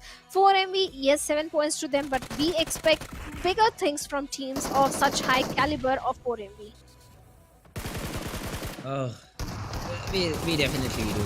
But I also love this attempt from Noki over here. If he was able to get that third, 4MB would have been in a really tough spot. But overall, great fights all around the board. Stalwart Esports also delivered quite a good number of frags, but they were not able to get the chicken we really were hoping for. Seventh element, they were fine till the time they were in the compound. But as soon as it came to rotation, as soon as it came to showing their awareness of the map, I'd say that's where they fell. They got third party from all the possible different directions and were taken down one by one. And then the final fight went the way of 3x Esports. Well, definitely it went into the favor of 3x Esports, but in the overall ranking, we still have Stalwarts on the top with 120 points and MABETEX on the second with 104 points, but they still have one more game extra. Leo Esports, they have taken a jump of 2 positions and they are sitting on the 4th spot with 95 points. Even DRS, they have taken a jump of 1 position. They are on the 7th spot with 77 points. But on the page 2 is where Fritz things get interesting. We'll see which are the teams who are facing the gun of the battle. Seventh element, yes, they did show us a decent performance, I'd say. Not the best possible one, not the worst one too, but still on the 16th spot. They barely qualify if it were to end here. They still have a good number of games left. I think 1 more this day and 4 more tomorrow, so 5 more games left to play. But yeah, they'll need to perform a little bit better. 52 Esports follow them, Regicide, SKYLIGHTZ Gaming, and Team Tough. They've dropped quite a bit overall. Well, they have. But looking at the schedule, we are now heading for the last game of the evening that is going to be played on the map of Miramar. The previous Miramar, I think Stalwart Esports, they got a chicken dinner for themselves, but it's a day of comebacks. Anything is happening. Even the players of Leos are looking very good, but this time Group A will be sitting out Fritz. So that means Stalwart Esports, well, the hat-trick won't be there. Leo Esports, they won't get the chicken dinner. Highvoltage TOF, these 4 teams are sitting out in this one. So which team you think is going to get a chicken dinner for themselves in the last Miramar? Let's go. I'd say 4MV. It's high time now. 4MV. Let's show a good game from your side too. Hey, but I love how my prediction counter has gone to 1. Finally, after all the work that I did through PMPL Pakistan, then PMPL SN, now finally in SAC I get my first correct prediction. Let's hope the counter goes to 2 now with 4MV on this map of Miramar. But what about you, Shadow? Who do you think is reigning supreme here?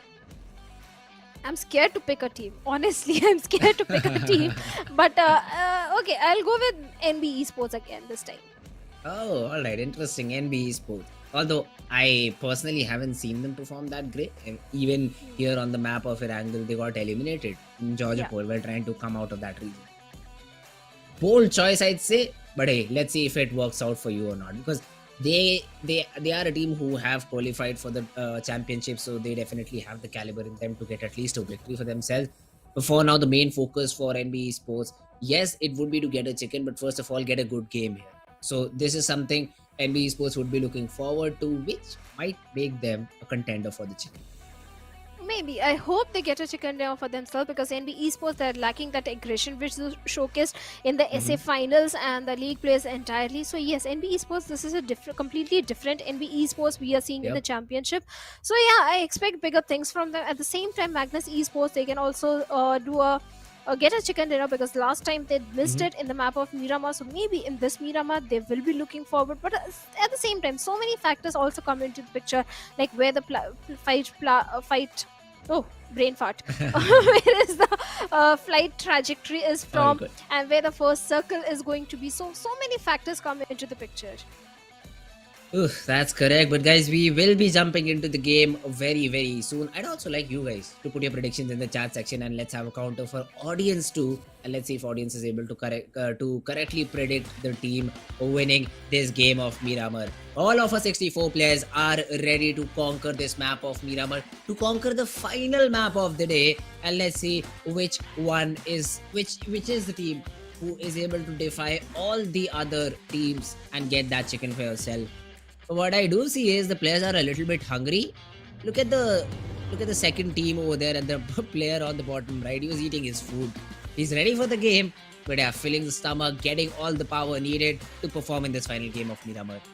Yeah, definitely. All the energy, and everyone is just pumped up for the last game of the evening. They do want to have a very good outing in this one and have the maximum points. And talking about the flight path, this time it is going all the way from to southern side of Chumasera towards the side of La Cobra area. So that means SKYLIGHTZ Gaming, well, this is definitely a very good flight path for them. On the other side, for the teams who like dropping in towards the side of Impala, they have a long journey. MABETEX, they also have a very long journey ahead if they opt for a Campo Militar drop. But we saw MABETEX on day number 1 going for a very different drop location. It looks like this time again MABETEX is opting for a very different drop. Hey, interesting. Let's see though. The plane path this time. Finally, Shadow, the plane path is not as good, which we obviously like. It's a little bit towards the eastern side. Towards the western side. But where is Yeta Uta going? Los Higos? I love this guy. I really love this guy. He has finally taken his imagination and dropped in a place which no one would expect him to. But yeah, what is the loot? How even this place looks is what I want to see. Prison we all know because we spawn there. But how does Los Higos look? I'd like to see Yeta Uta's perspective once. But yeah, talking about the play zone, another hard play zone, I'd say, towards the eastern side. La Bendita Crater is going to be an important place to play around. Los Leones. The city is being captured by 2 different teams, and MABETEX are already in through the early battle. Leo Volley taken care of, and it is Team NB Sports who are off to a good start. Definitely. Even the players of Illuminate Crew are also having a very good start. Yes, they lost 1 player, but 2 defeat points in their favor. Reggie's side and NB Esports, they're locking horns with each other. Yeah, you spoke too soon. NB Esports are also losing out on their numbers every time. I need to stop picking the teams, I have to say. Tomorrow, I'm not going to pick any team in my prediction time. Hey, but we'll still have to fill a graphic under you. So there'll be a team, no matter how much you don't want to pick a team. So it's better to have your own words rather than echo filling for you, because his predictions are just disgusting. He does not know how the game works, and we cannot say anything about it. So yeah, it's better to predict on your own, Shadow, rather than letting him fill in for you. But yeah, MABETEX Esports for now lost 2 players early on because of the drop clash. Finally, we see a drop clash where someone gets defeated. Even Illuminate have lost a player to MABETEX. So that's another thing we did not see in the kill feed, but has happened in the game. Yeah, we didn't see that, but MABETEX Esports, yes, the change in drop location is not working for their is not working for them. Had they gone towards the side of Campo Militar, they would have benefited heavily, considering the circle this time we had having a complete eastern circle. They would have got an easy rotation path as well, but this time it's a different story. They lost 2 players, only 2 players remaining. Looks like MABETEX not going to have a very good run in this one. Yes, Barrett is trying to make an escape from the situation and scuttle back to the safety and regroup with his teammate, but will he be allowed to do so? Because the players of Illuminate Crew, well, they're hunting for him. And this is the area of Illuminate Crew. This has been their drop location, so they are very aware of every nook and corner of Los Leones and Baron. along with Kese. Kese can still do it, Fritz, because Kese in the Mhm. map of Sanhok did a 1v3 against the players of Magnus Esports. So yes, I have complete faith in the firepower of Kese and Oh, Viper. Kese having a cheeky angle, receive hefty damage from his side. two Uzi shots connect. I8 they just completely fall back. I love the transition of I8 from attacking mentality. They were like, let's go, boys, let's get that frag. 2 bullets on your body. Nope, out of here. We're out of here. That's what we do. And it's a good decision considering you do not know the location of the second player and you are yourselves a couple of two. Finally, Sky joins in, so now you can go in as a 3-man squad. But it'll still be tricky. It'll still be tricky to take down the remaining two players of Team MABETEX because they could be proning in any room of this compound. And this is why I hate the map of Miramar, because every building has like 30 rooms which you need to check every time if you're trying to push on a squad. There'll be a snake inside a building, and those are the worst possible ones because then they'll escape via the sewers. So MABETEX being the again the team which is irritating the players of Team I8. They have a very nasty crossfire up inside one of the rooms, and if I8 get in, that'll be a blender and end of their game in this map of Miramar. Even the players of DRS and T2K, they are locking horns with each other towards the side of Saint Martin. With the players of T2K, they are falling down. They lost one player, so too many fights are happening. This is rather a fast Miramar as compared to the previous Erangel, where all the teams were taking the game so very cautiously. Maybe it's the last game, so teams are a bit in a hurry, or not hurry. At the same time, circle. The circle is giving a bit of the trouble. Too many early rotations are coming from the western and the northern part of the map. That could be the reason, and so many surprising factors are also there. MABETEX in the city of Los Leones, which no one anticipated, but Kese got an M249, utilizing it to the perfection, taking down Sky over there, and Kese still having a very good angle. Look at that cheeky angle. He gets a confirmation point onto Sky, and now Illuminate crew. They need to worry because they don't have the numbers. Now it's a 2v2 situation, and even Steven fight. MABETEX can win this one, Fritz. Oh yes, they can. This is why you do not push in when you're not confident enough. You just leave. You just leave when you do not have all your 4 players standing. And now MABETEX really have a chance. I8 cannot escape because where would they? From the position that they came back, you do not have decent enough loot. 2 minutes is what the timer is. Okay, you're inside the play zone. That's one silver lining. But you do not have enough weapons to fight around a different team if someone has dropped around Lost Leones. That is again unknown entity for Team I8. So, like it or not, you're stuck. You're stuck in the compound. You can take the risk of escaping from here and not fighting it out, which Team MABETEX really want you to do. But if you keep pushing, if you keep stalling, essentially MABETEX will be the team coming down, and you won't want the players of MABETEX falling on you because Wolfis and Viper, they're not playing as a team at all. I do not see them in the same compound. I do not see them on the same floor because Wolfis is making a lot of noise and there is literally no crossfire around. Oh yes, there is no crossfire for now, but I have complete faith in Kese, MABETEX Esports. At the same time, I have faith in Illuminate crew. So anything can happen. This can go either ways. But NB Esports, Regicide, T2K, Illuminate, MABETEX Esports are the team who suffered initial casualties in the very first circle. Yes, no team elimination so far yet, but teams have lost onto the crucial players, crucial numbers, which is not going to help them in the later stages of the circle. In the final circle, is going to bite them in the back when they don't have the numbers advantage, when they don't have enough players in their hands, especially in the map of Miramar, where you need to have the 360 visual.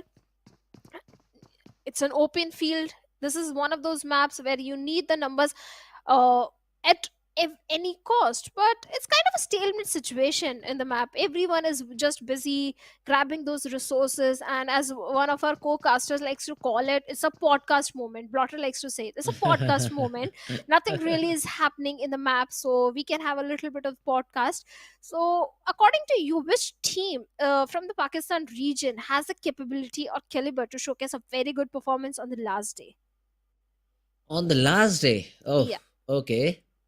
Interesting question because see, we all know the answer could be Team I8, Aegon X I8, since they've been playing very consistently in their own region, not here, in their own region. But I'd go with 3X because 3X, they got a chicken the previous time around. There were a lot of factors involved in that. But the bottom line is they were able to win one game. And sometimes that is the only thing you need to bounce back in the whole tournament. So if you ask me one team from Pakistan region would change everything, I'd go with Team 3x Esports. Since they've done it once, they could do it multiple different times. Quite an optimistic one. But I want to draw your attention towards the map, Fritz. Look at Mhm. NB Esports position. I'm not the one jinxing the team. They're in the blue. It's not my fault if they're going for the late rotation. They're not micromanaging their resources. Every time they say it's a caster's curse. No, it's not the caster's curse. It's the IGL's, the team's decision, which comes and bite them in the back. NB Esports, they should be prioritizing this rotation at this point, and finally they are doing so. They heard me. Finally, they are listening to our prayers, and NB Esports, please prove this thing wrong. There is no such thing as caster's curse. Get a chicken dinner for themselves. Get a chicken dinner for yourself. Oh, all right, all right. Let's see if that happens or not. Because, as you said, struggling with the zone, already lost a player, and once even they're out of the blue, they'll have to rotate. I think more 1,000 meters more to get inside the next zone. Quantum Rage, meanwhile, they've been able to take care of Delta. Where was he? Is my question first of all, and why was he alone? But I think he took Gyante with him, and now Gyante is just escaping. Just seeing him fall down. But yeah, man, how do you justify this if you're team DRS? You lose a player for free. You went to get information, but not to get a player completely out of the server.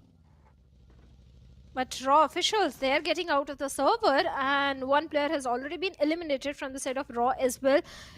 Even Raw, they used to perform really good in the map of Miramar Fritz in the SA finals. Every time when they dropped in the Miramar, they used to have a very high fragging game. But this time that is completely missing. Yes, on day number 3, they are showing some signs of resilience. The way they are picking the fights, the rotations, the way they are picking those rotations. But this time they need to be a bit careful. Yes, they were trying to head over to the city of Impala, where the players of Eganix I8 are placed perfectly. But Yeto Uta, the main standout player from the side of Raw, has been taken down. And this time, Raw officials, the remaining 3 players, they need to realize they have to have confidence into each other, because they are relying heavily onto Yeto Uta. And I hope this time they pull off something really good.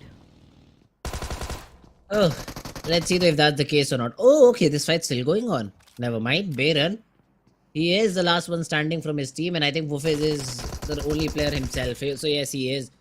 And now it's down to a 1v1 battle finally, and we'll have a winner. They cannot escape this position because look at the zone, 2,400 meters away. Both these players are dead irrespective of the battle they take here, because the main road is very far away. No more healings for Wufez, so the best he can do is wait for the zone to close in or push in onto his opponent up top and try to get a frag and the healings off of him. Yeah, man, but let's see if he's able to do any of it. 4 smokes is what he recovers from the loot crate. Has some bandages too to work with, but for how long can you survive on bandages is my question. Raw official, they also are rotating inside the zone, and the zone is already shrunk all the way towards the eastern side of the map, and that is a very hilly area. So there'll be a lot of natural cover to play around, but the team on top will have the most advantage.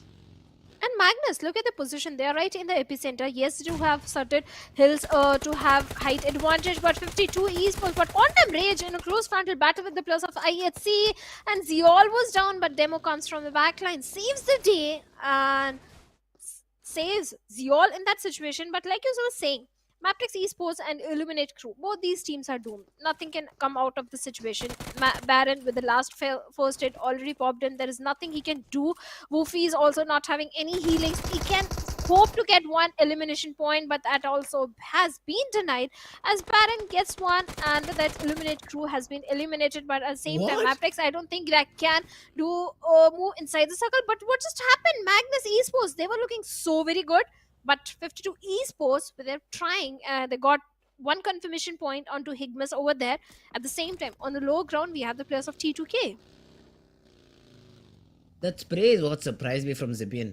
UMP is so accurate in such a long distance. Hey, that's great. That's crazy spray control right there.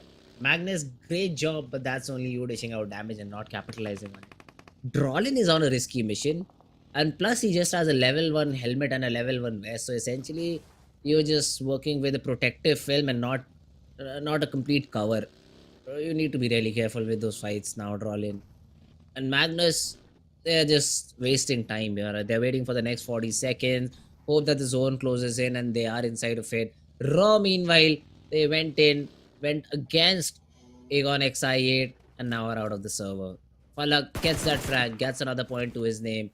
And yeah, that's about it. Not a lot of fights happening around. Yes, we have teams exchanging some shots, exchanging some knocks, but that is them just focusing on damaging your opponent's helmet and vest, letting them use a lot of healings early in the round so that they have nothing left for the final few zones.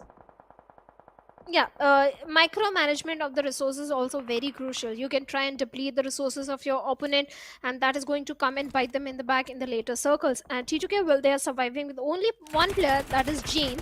Can't do pretty much, can play the survival game, but IHC, well, they are in the crosshairs of the players of DRS. And Gyante with those mini shots, well, he has taken out heavy HP out of Godless, but IHC with those buggies trying to move inside the circle, but NB Esports can be that ugly thorn for them. And I'm worried about NB Esports now. Ooh, IHC. They get tagged quite a bit. But yeah, as you said, Akaza boy is all alone, I think, in that compound. There's no one to help him out. The Molly, it'll connect. It should give Zol a little bit of a damage. A follow-up Molly in another room. So basically, Akaza boy is just dead. And yes, Zol's Molly will do the job. And NB Esports, they are on the verge of elimination here. I didn't curse the team. Look at the split that is coming in. Mondo Boy is somewhere on the northern front. Akaza was somewhere on the western front. I didn't jinx. It was the decision making of the players of NV Esports. It was not the circumstances which were created, which forced the players to go for the split. No, not at all. But talking about the players of DRS, yes, they are in a good position. They are aware about the position of the players of IHC. And IHC, talking about this team as well, they are left with only 2 players. It's not like they have the numbers advantage. So yeah, IHC is not looking super strong, I will say. On the other side, 7th Element, 52 Esports, they're also showcasing a strong comeback in this one. Yes, 7th Element can try and have that dominant control from the northern front because of the rotation that are coming from the northern side. They have all the 4 players alive. But this can be the game fritz for the players of 4MB, because look at the position. They're coming from the south side, and the only team present on the south front are the players of 52, which don't have the numbers advantage, and the players of Aganex I8. So yes, 4MB can also potentially look for the south control and try and get the chicken dinner for themselves. And maybe your second prediction can come true. Let's see. Let's not jump to conclusions here because it's a long way. The game is still a long way from finishing, and it is a stage 4. Plus, this time around, look at the change we see Shadow. Last game, 4th zone, we had 60 players alive. This time around, only 34 remain. And even though the map is bigger this time around, the zone is where everything fell apart for most of the teams. They were rotating. Some of them died in the drop clashes, and a lot went wrong in the map of Miramar for all the teams that have been eliminated. MABETEX, I8, Regicide, Quantum Race, Raw Officials. A lot went wrong. So now let's see the remainder of the teams. Basically, it is a fight between all the teams which have either 3 or 4 players standing. IHC, NB Esports, T2K. The best they can do is just stay alive, play for position, not entirely fights. And IHC, being one of the teams who are on the edge of the zone, might just get eliminated if the zone does not favor them. So that's another silver lining that Team IHC will have to work with. DRS, they already have them in their crosshairs, and as soon as they try to vacate their compound, as soon as they try to use their vehicles for a rotation, they'll be picked off one by one.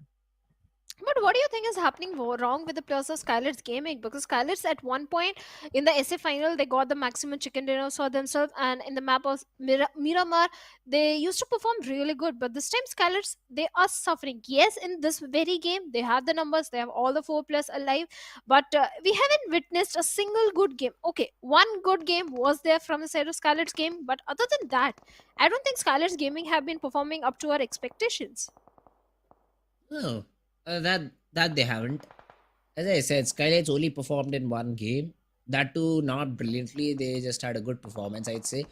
7-8 points on that map of Sanhok. And after that, it has been hit or miss. They go in for the early fights. They lose a player here and there. And even though they get 3-4 frags, but they're eliminated early on. So this time around, they have all their players standing, which is a good sign. But where are they on the mini map is what I'm interested to see in. And this is what I was talking about. IHC on the edge. They will try to throw some smokes, use the vehicle to rotate, but they will be pincered down upon by the players of DRS Gaming. Rules, making sure that he does not get backstabbed, is throwing the smoke, and once he does, he just jump on top of that ridge, take some shots. IHC using the monster truck, trying to rotate. The health, I think so, will be a concern for the players of IHC, but they somehow have gotten to the edge. Now let's see if they're able to take down at least one players without being eliminated or not. They can. Rolls is having a perfect spot, but he doesn't have the information where exactly the players of IHC are. After lobbing one grenade, Rolls is not trying to be overcommit into the fight. Yes, the knock has been delivered onto T24 OP, but at the same time, the revival has been made. So, a waste of grenade. At the same time, DRS. 7th element, IHC, 3 teams trying to have that Western control in their favor. Let's see what's going to happen where DRS and IHC, they're not having the numbers advantage. It is with the players of 7th element. And 7th element, yes, they do have good resources, decent resources, I'll say, not good resources, but that MK14 from the side of SKYLIGHTZ Gaming definitely is lobbing fear in the hearts of 7th element. So definitely they are not trying to push on to the players of SKYLIGHTZ Gaming for now. But they have to move inside the circle. And in circle, oh, look at Mondo and Mafia Ninja. Mafia Ninja gives a glimpse, and Mondo with an Info 16 delivers a hefty damage onto Mafia Ninja, but he doesn't realize it's a 1v4 situation. AJ with the height advantage is trying to take down Mondo, and Mondo, being the optimistic one, tried with his level best, but NB Esports, they are eliminated on the 11th spot, and SKYLIGHTZ Gaming, well, they have earned a defeat point for themselves. SKYLIGHTZ, good job done by them. They were able to get those necessary points. But now it still comes down to who gets the chicken IA. They've been getting 3 frags. They are on the top of the leaderboard. That is soon to change, I think. I feel all these teams on the edge of the zone will be hampered once the zone moves. Once the 5th zone comes in, the zone will definitely be a very big deciding factor on who gets that chicken. I see all the teams are on the edge except for 52 Esports. They are the only ones who are a little bit towards the center, but other than them, everyone is on the outskirts, and now the zone thinks in. It is a central shift, so it will help you to get inside fairly easily. But let's see how does that get facilitated. SKYLIGHTZ, 7th element is the team that they are eyeing for. A good bit of damage done, but it is DRS to finish things off. 7th element, they get eliminated. A little bit of a help thrown in by the players of team SKYLIGHTZ Gaming, but that was about it. Jane spotted, burning with a molly, put to rest by Faster's DBS. That was bound to happen. A 1v3 situation was there. Jane was trying not to give any kind of a sound cue, but in the end, Magnus players did spot him out. And IHC Zeol in a close frontal battle with the players of DRS rolls over there, having a little bit of the ridge advantage to his name. And IHC, they're not looking so very good, because from the backline, SKYLIGHTZ deals with Zeol. And after getting 4 elimination, IHC bits bye-bye on the 8th spot. Now we are left with only 7 teams and 25 players. And 52 come back, finds a knock onto Blade. At the same time, Falak goes for a vehicle run over onto Jalad. The trades are coming back and forth, and look like Ekenix IA, they are reigning supreme in that fight. Even the plus of 4MV, they are having a little bit of the kerfuffle with the plus of 3X Esports.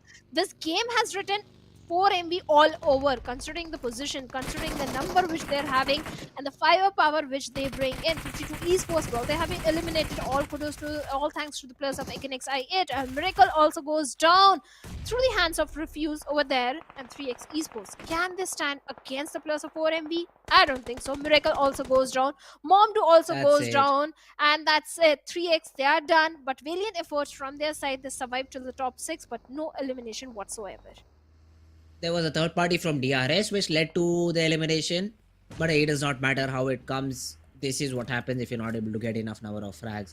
Yes, the position is good, but no frags means you'll be thrown down the leaderboard. Gyante, good spray onto the vehicle of 4MV, but he was not able to get the knock, and now he is in a range to throw some nades down here. Gyante will try to heal himself back up to fighting HP. Doak from behind will be responsible to give some cover fire to his teammates. And let's see DRS. How do they deal with the bombardment now? This mini red zone is something DRS need to survive. And if they do, they will be in a great spot. Some counter nades being thrown into. And 4MV also being third party from Team Magnus, it seems like. So they do throw a smoke and try to reset themselves. Oh, they have to. At any cost, they have to. But the position of Doc is going to be so very critical. At the same time, SKYLIGHTZ Gaming Mafia Ninja comes in with a third party, takes down rules over there. But again, XIA, the fourth party is happening. Takes one player from the side of SKYLIGHTZ Gaming. What is happening? It's becoming all chaotic on the northern front. And rules, well, he needs revival. He's begging for the help as Gyanta is keeping the enemy at the bay, trying to take down the players of 4MV. what But a Doc knock! was the faster one and the precise one, takes down Gyante over there with that AUG on the other side. Magnus also comes in. What is that? A fifth party bringing down the numbers of 4MV and refused in a close frontal battle with the players of DRS. Takes down rolls over there, but Killer Whitey on a sliver of HP Oh, the DBS! and takes him down, and the DPS right on the face of 4MV players gets a confirmation point as well. But East saves the day and deals with the last player of DRS. How many parties were happening in this situation? Too many parties to take to account for. And I mean, this is what happens. This is what happens in the final few zones. Everyone is shooting in the longer range battles. Everyone is trying to contribute to a fight which is happening. And at the end, I mean, do we even say 4MV came out victorious? Because it is just one player who came surviving from that location. Although he still has a chance because the complete zone is empty. There is no team surviving inside the zone. SKYLIGHTZ, yes, they have 4 players standing, but now they'll be gatekept by the players of Team Magnus Esports. As soon as they try to get in, as soon as they try to come down this big ridge, they will be fired upon.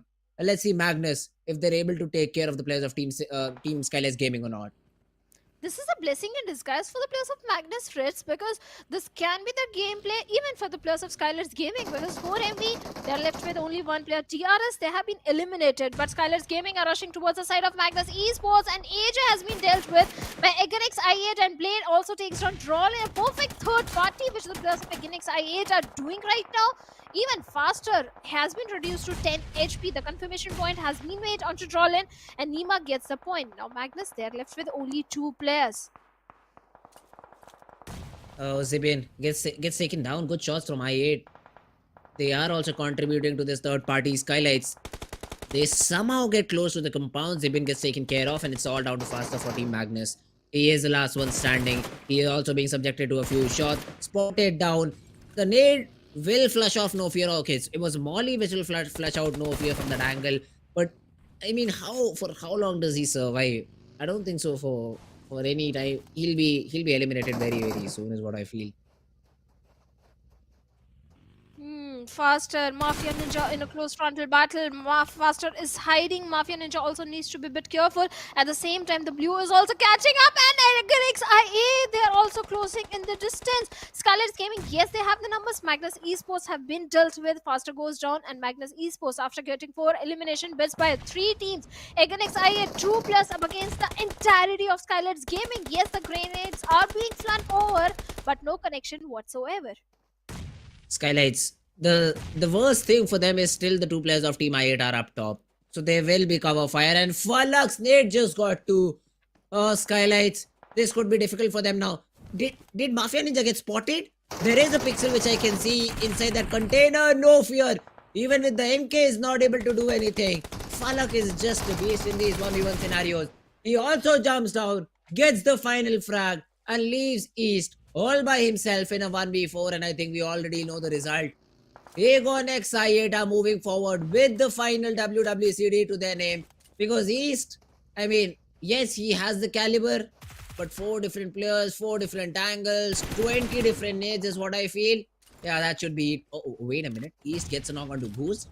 That is a good one to find, plus the nade does not get anything.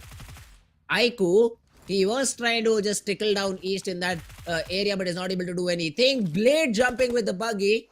Not able to find the knock. East.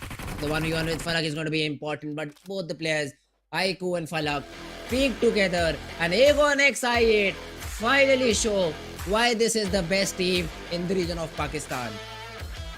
Oh, they certainly are the best in Pakistan region, and even in SST, they are telling how they can rain death and destruction. This time, a very high fragging game, total of 23 points, and in the overall ranking, they stand on the 9th spot.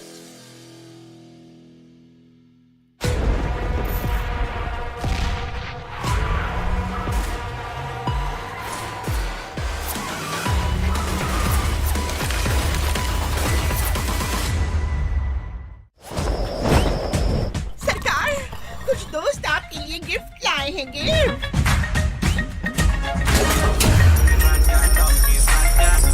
अरे वाह! आजाद नगरी donkey राजा donkey राजा donkey राजा अब बजेगा तो बस हमारा शाही लिबास PUBG mobile पे पहन लिया जाए। सिर्फ PUBG मोबाइल पर।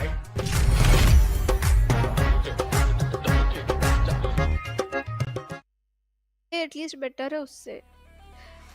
And you guys are watching PMPL South Asia Championship 2023, and the Pakistan region finally they are back, Fritz. First 3x gets a chicken dinner for themselves, and now again XI8 looks like the Pakistan domination finally there on day number 3. Oh, it looks like that. I mean, they played the perfect PUBG Mobile over here. They played the perfect match. All their pushes were very well coordinated. Every time they went in, they were confident. They had the backup, they had the utility, and everything was just raining perfectly. I mean, yeah, Shadow, I do agree. The trailer is kind of cool. The ad over there where the donkey comes in and calls, is it a donkey or a horse? I'm yet to figure it out. But I also do like the trailer. Oh, I just love it. I love the trailer. I was just talking about it before we came live. Yes, it's quite an impressive one. But finally, again, XI8 on day number 1, they got a chicken dinner for themselves. On day number 3, in the last game, they get a chicken dinner. And guess they are in the safe spot so that they can experiment few things. On day number 4, they already have built enough cushion. I think they are definitely qualifying for the finals. Oh, yeah. I mean, it shouldn't be that hard now. Yes, as you said, top 16 is what you are aiming for. It should be fairly easy, fairly simple for you to qualify for now. But talking about the player which made the most impact in the game, the MVP of the game, let's have a look at him. It is going to be the player from DRS, Killer Whitey, finally standing true to his name, got 7 eliminations. Yeah, I mean, he does not believe in number of assists. Got 7 knocks too, 6 knocks too, except for the elimination. So that for DRS is a great thing to achieve. Oh, definitely. DRS, they were looking very strong up until so many third parties, fourth parties were happening in this situation, and blame the players of Againx IA. They were finding trades here and there. Even Clear Whitey was so very impressive. 7 elimination, 980 damage. He was the absolute demon in the map of Miramar. And DRS, yes, they tend to fare off really well in Sanhok as well as Miramar. But the players we need to focus along with Killer Whitey are going to be from the side of Againx IA. In fact, all the 3 players from the side of Againx IA. Oh, that's quite a number from Againx IA, and why not? They got good number of frags, 13 overall, and that is exactly what there was. And the last they did not get any frags because I think IA overall in the whole server were able to get 13. We'll have to confirm that once the match standings come in. But yeah, good performance from DRS too. 10 frags between Killer and Rules. That definitely sounds like a good game in my books. 10 elimination points. I think their teammates also might have 1 or 2 between them, and they'll have 6 points maybe, or maybe 4, depending on the position that they get. So yeah, I mean, decent game for DRS. This should also help them climb the ranked leaderboard a little bit. But definitely this is going to help DRS climb a little bit more. But yes, this is not the time where the players of DRS might be showing too many strats, because hey, they want to be the champions, and finals is where it matters the most. That is where the majority of the prize money is. At the same time, qualification for PUBG Mobile World Invitational, that is also at the stake. But in the match summary, it's all about the Againx I8 and DRS, where Killer YT is getting the highest elimination and highest damage. The highest assist and highest healings done are from the same lad, that is Falak from Againx I8. So yeah, this game was entirely about DRS and Againx I8. Even the players of SKYLIGHTZ Gaming at one point, they were looking so very promising. They had all the numbers up until the players of Againx I8 showed up, and they did a 2v4 in that situation. Oh, but yes, guys, that is the final game. That was the final game of the day. And now let's have a look at how many points did each of these teams get. So a total of 23 points for I8. That Againx I8, my bad. That is a big number. DRS on the other hand were placed quite below, but because they had 10 eliminations, 13 points overall, and they are positioned on the second spot.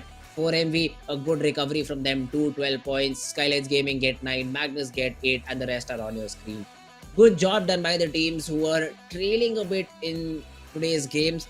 Finally, they show up. Yes, this is the last game of the day, and they won't be able to continue that positive momentum onwards.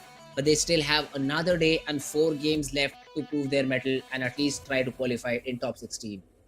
Oh, yes, we have one more day and only 5 games, but each team gets only 4 games. So for every team, there are only 4 games remaining where they want to qualify in the top 16. Few teams are already having a huge buffer, like Stalwart Esports sitting on the top with 120 points. 4MV, they're slowly catching up, and maybe tomorrow we can see 4MV trying to dethrone Stalwart's on the top spot.